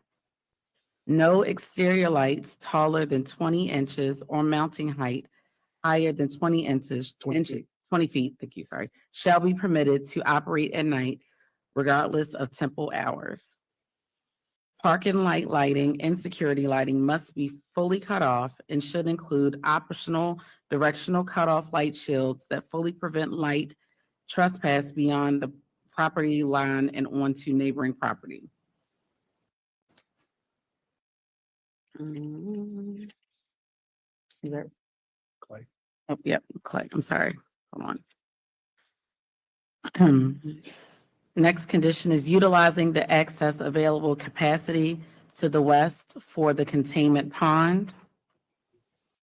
And then regarding the special condition number 2, the total disturbed area will measure 38.9% of the site area. The current residential zoning allows for 35% maximum disturbed area. However, this should not exceed 30,742 square feet. We got it? Is that what? What? Those are 2 different items, actually. The square footage of the building. No, you're talking about the coverage in the land area. The coverage of the land? So It there's. should not exceed 38, whatever, should not exceed what they've got. I'm fine to give them what they've got, but it shouldn't exceed that. There's already been a precedent at 42%, so that's within that, so it should be okay. Just a minute. Yeah, question for Mr. Carter. As our dark skies expert, you just raised your hand. You need to come to the mic, please.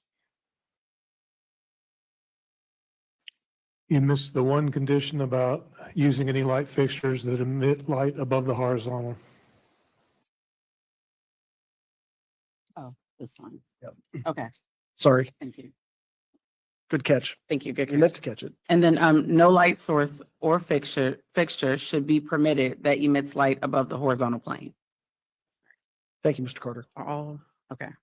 So quick question about this coverage. So should I be reading this part here, the 42% maximum disturbed area, or should I just say this? Skip that part. One is the coverage and one is the size of the building. Yeah, what you want to say is that the maximum impervious coverage shall not exceed 38.9%. Okay. And the other one is the square footage of the building shall not exceed 30,742. Two different, two separate things. So the maximum of the okay. The maximum square foot of the building. That's the 30,000 number, correct? Gotcha. Of the building. All right. In order.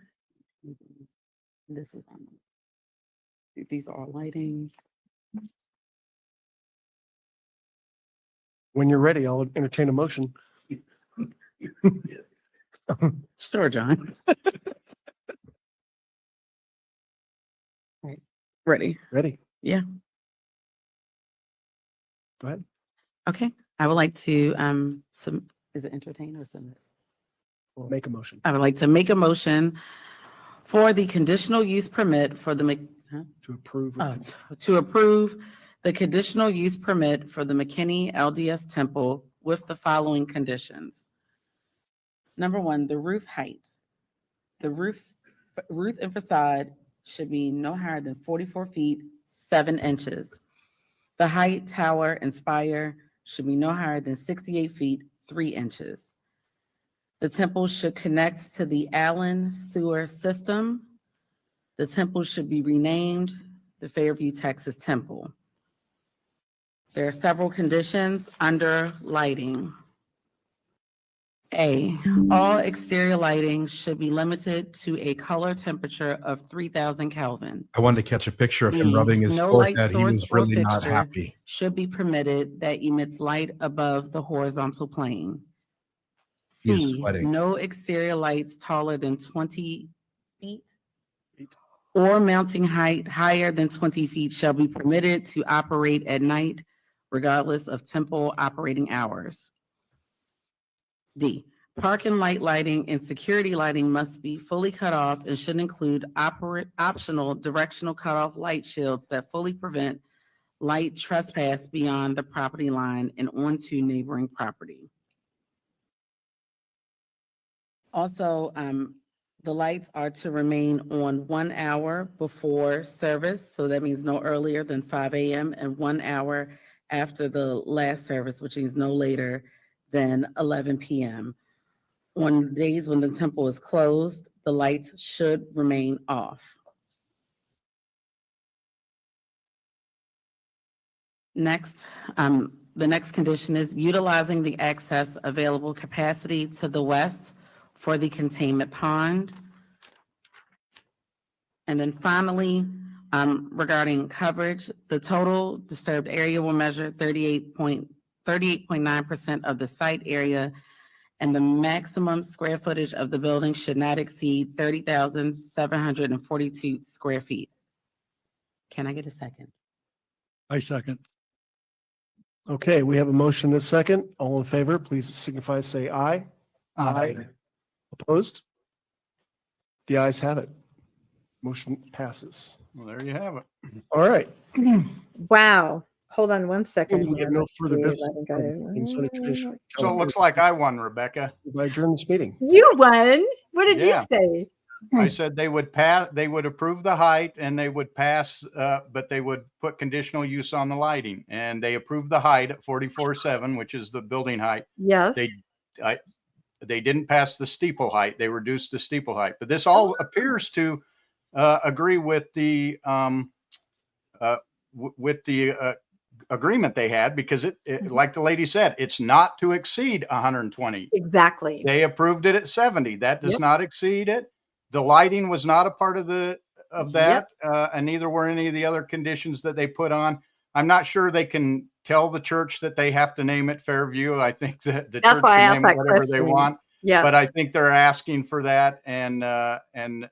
So there's a couple conditions there. I think the church is going to freak out about turning off lights on Sunday. Yeah. Yep.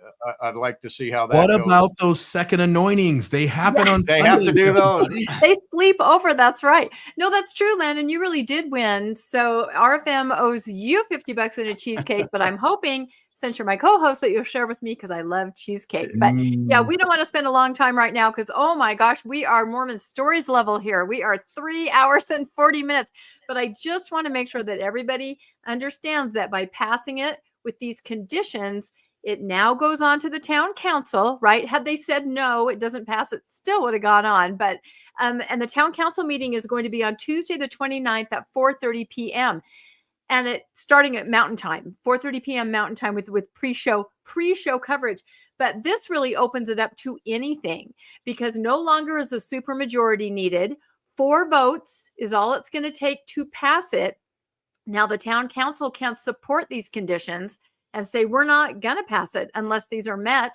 Or the town council could just say, you know what, thank you for your service, planning and zoning, but we're going to pass it the way that they presented it.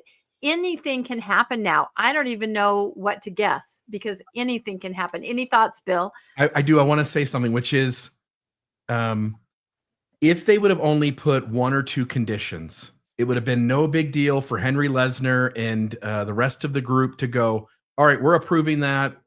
Just there's a couple of conditions. We're just going to look past those and move on. The fact that they named all of these things, and these are important things to the citizens, important things to the Planning and Zoning Committee. Now the town council has to look like they are so scared of a lawsuit that they make all of this just go through anyway, or they have to stand up for the town, and the Planning and Zoning Committee put the town council, they threw them under the bus. They kick they the will can. have to show their cards on whether they are so scared of a lawsuit that they will just put this through, no questions asked, or whether they are going to stand up for the town. And I have to imagine that the city council is right now going, oh my goodness, oh shit. They're freaking out. Yeah. I think they thought they might have that shield of the planning and zoning. You know, there might have been some wiggle room there and like exactly what you described. But you're right. Right now, the curtain is pulled back. We will finally see exactly what is going to happen. And It's maybe going to be a lot of fun on Tuesday, folks. Yeah. Do you guys have an extra 4 hours to spare on Tuesday? Come on. This is once in a lifetime. So again, 4:30 p.m. Mountain Time is when our coverage is going to start. Just like before, we'll get everybody up to speed. And Tuesday, the 29th, and we'll just see. I mean, I can't even make a guess or predict right now to even try to win a cheesecake. So I'm going to think about it over the weekend. We'll see what happens. But thank you for hanging in there, everybody. I just love it. I mean, look how many people. Like over 600 people are hanging out with us on a Thursday night watching planning and zoning, but it matters. It really matters. And it's indicative of a bigger picture. So did you see the church lawyer just rubbing his head? He was just, that he was sweating it. Do you know what I think? When the original application had concessions about lighting and things like that, and when they asked this time, what about the lighting? And he said, oh, no, nope, it's going to be on. We're not doing anything about the lighting. I think that was a moment where they went, okay. Oh, you're can't putting the middle treat us finger like to us? that. We're going to put the middle finger back to you. Yeah, no, I think right, that was Henry. shocking.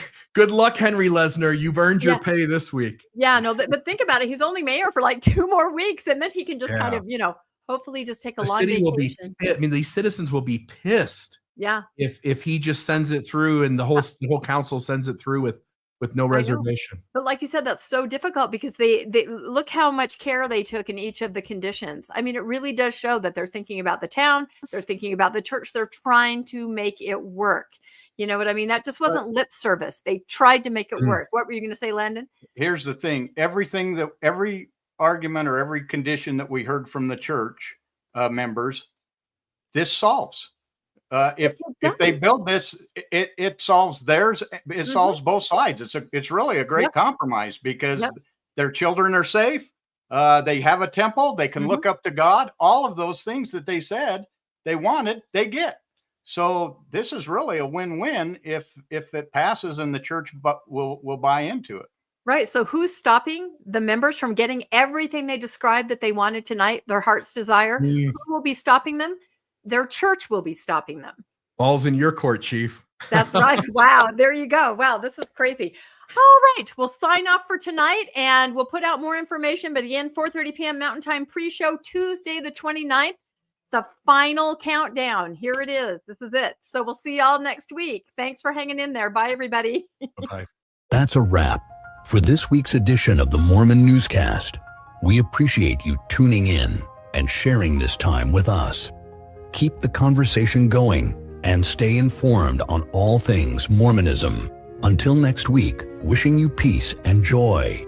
See you next Monday at 6 p.m. for next week's Mormon Newscast.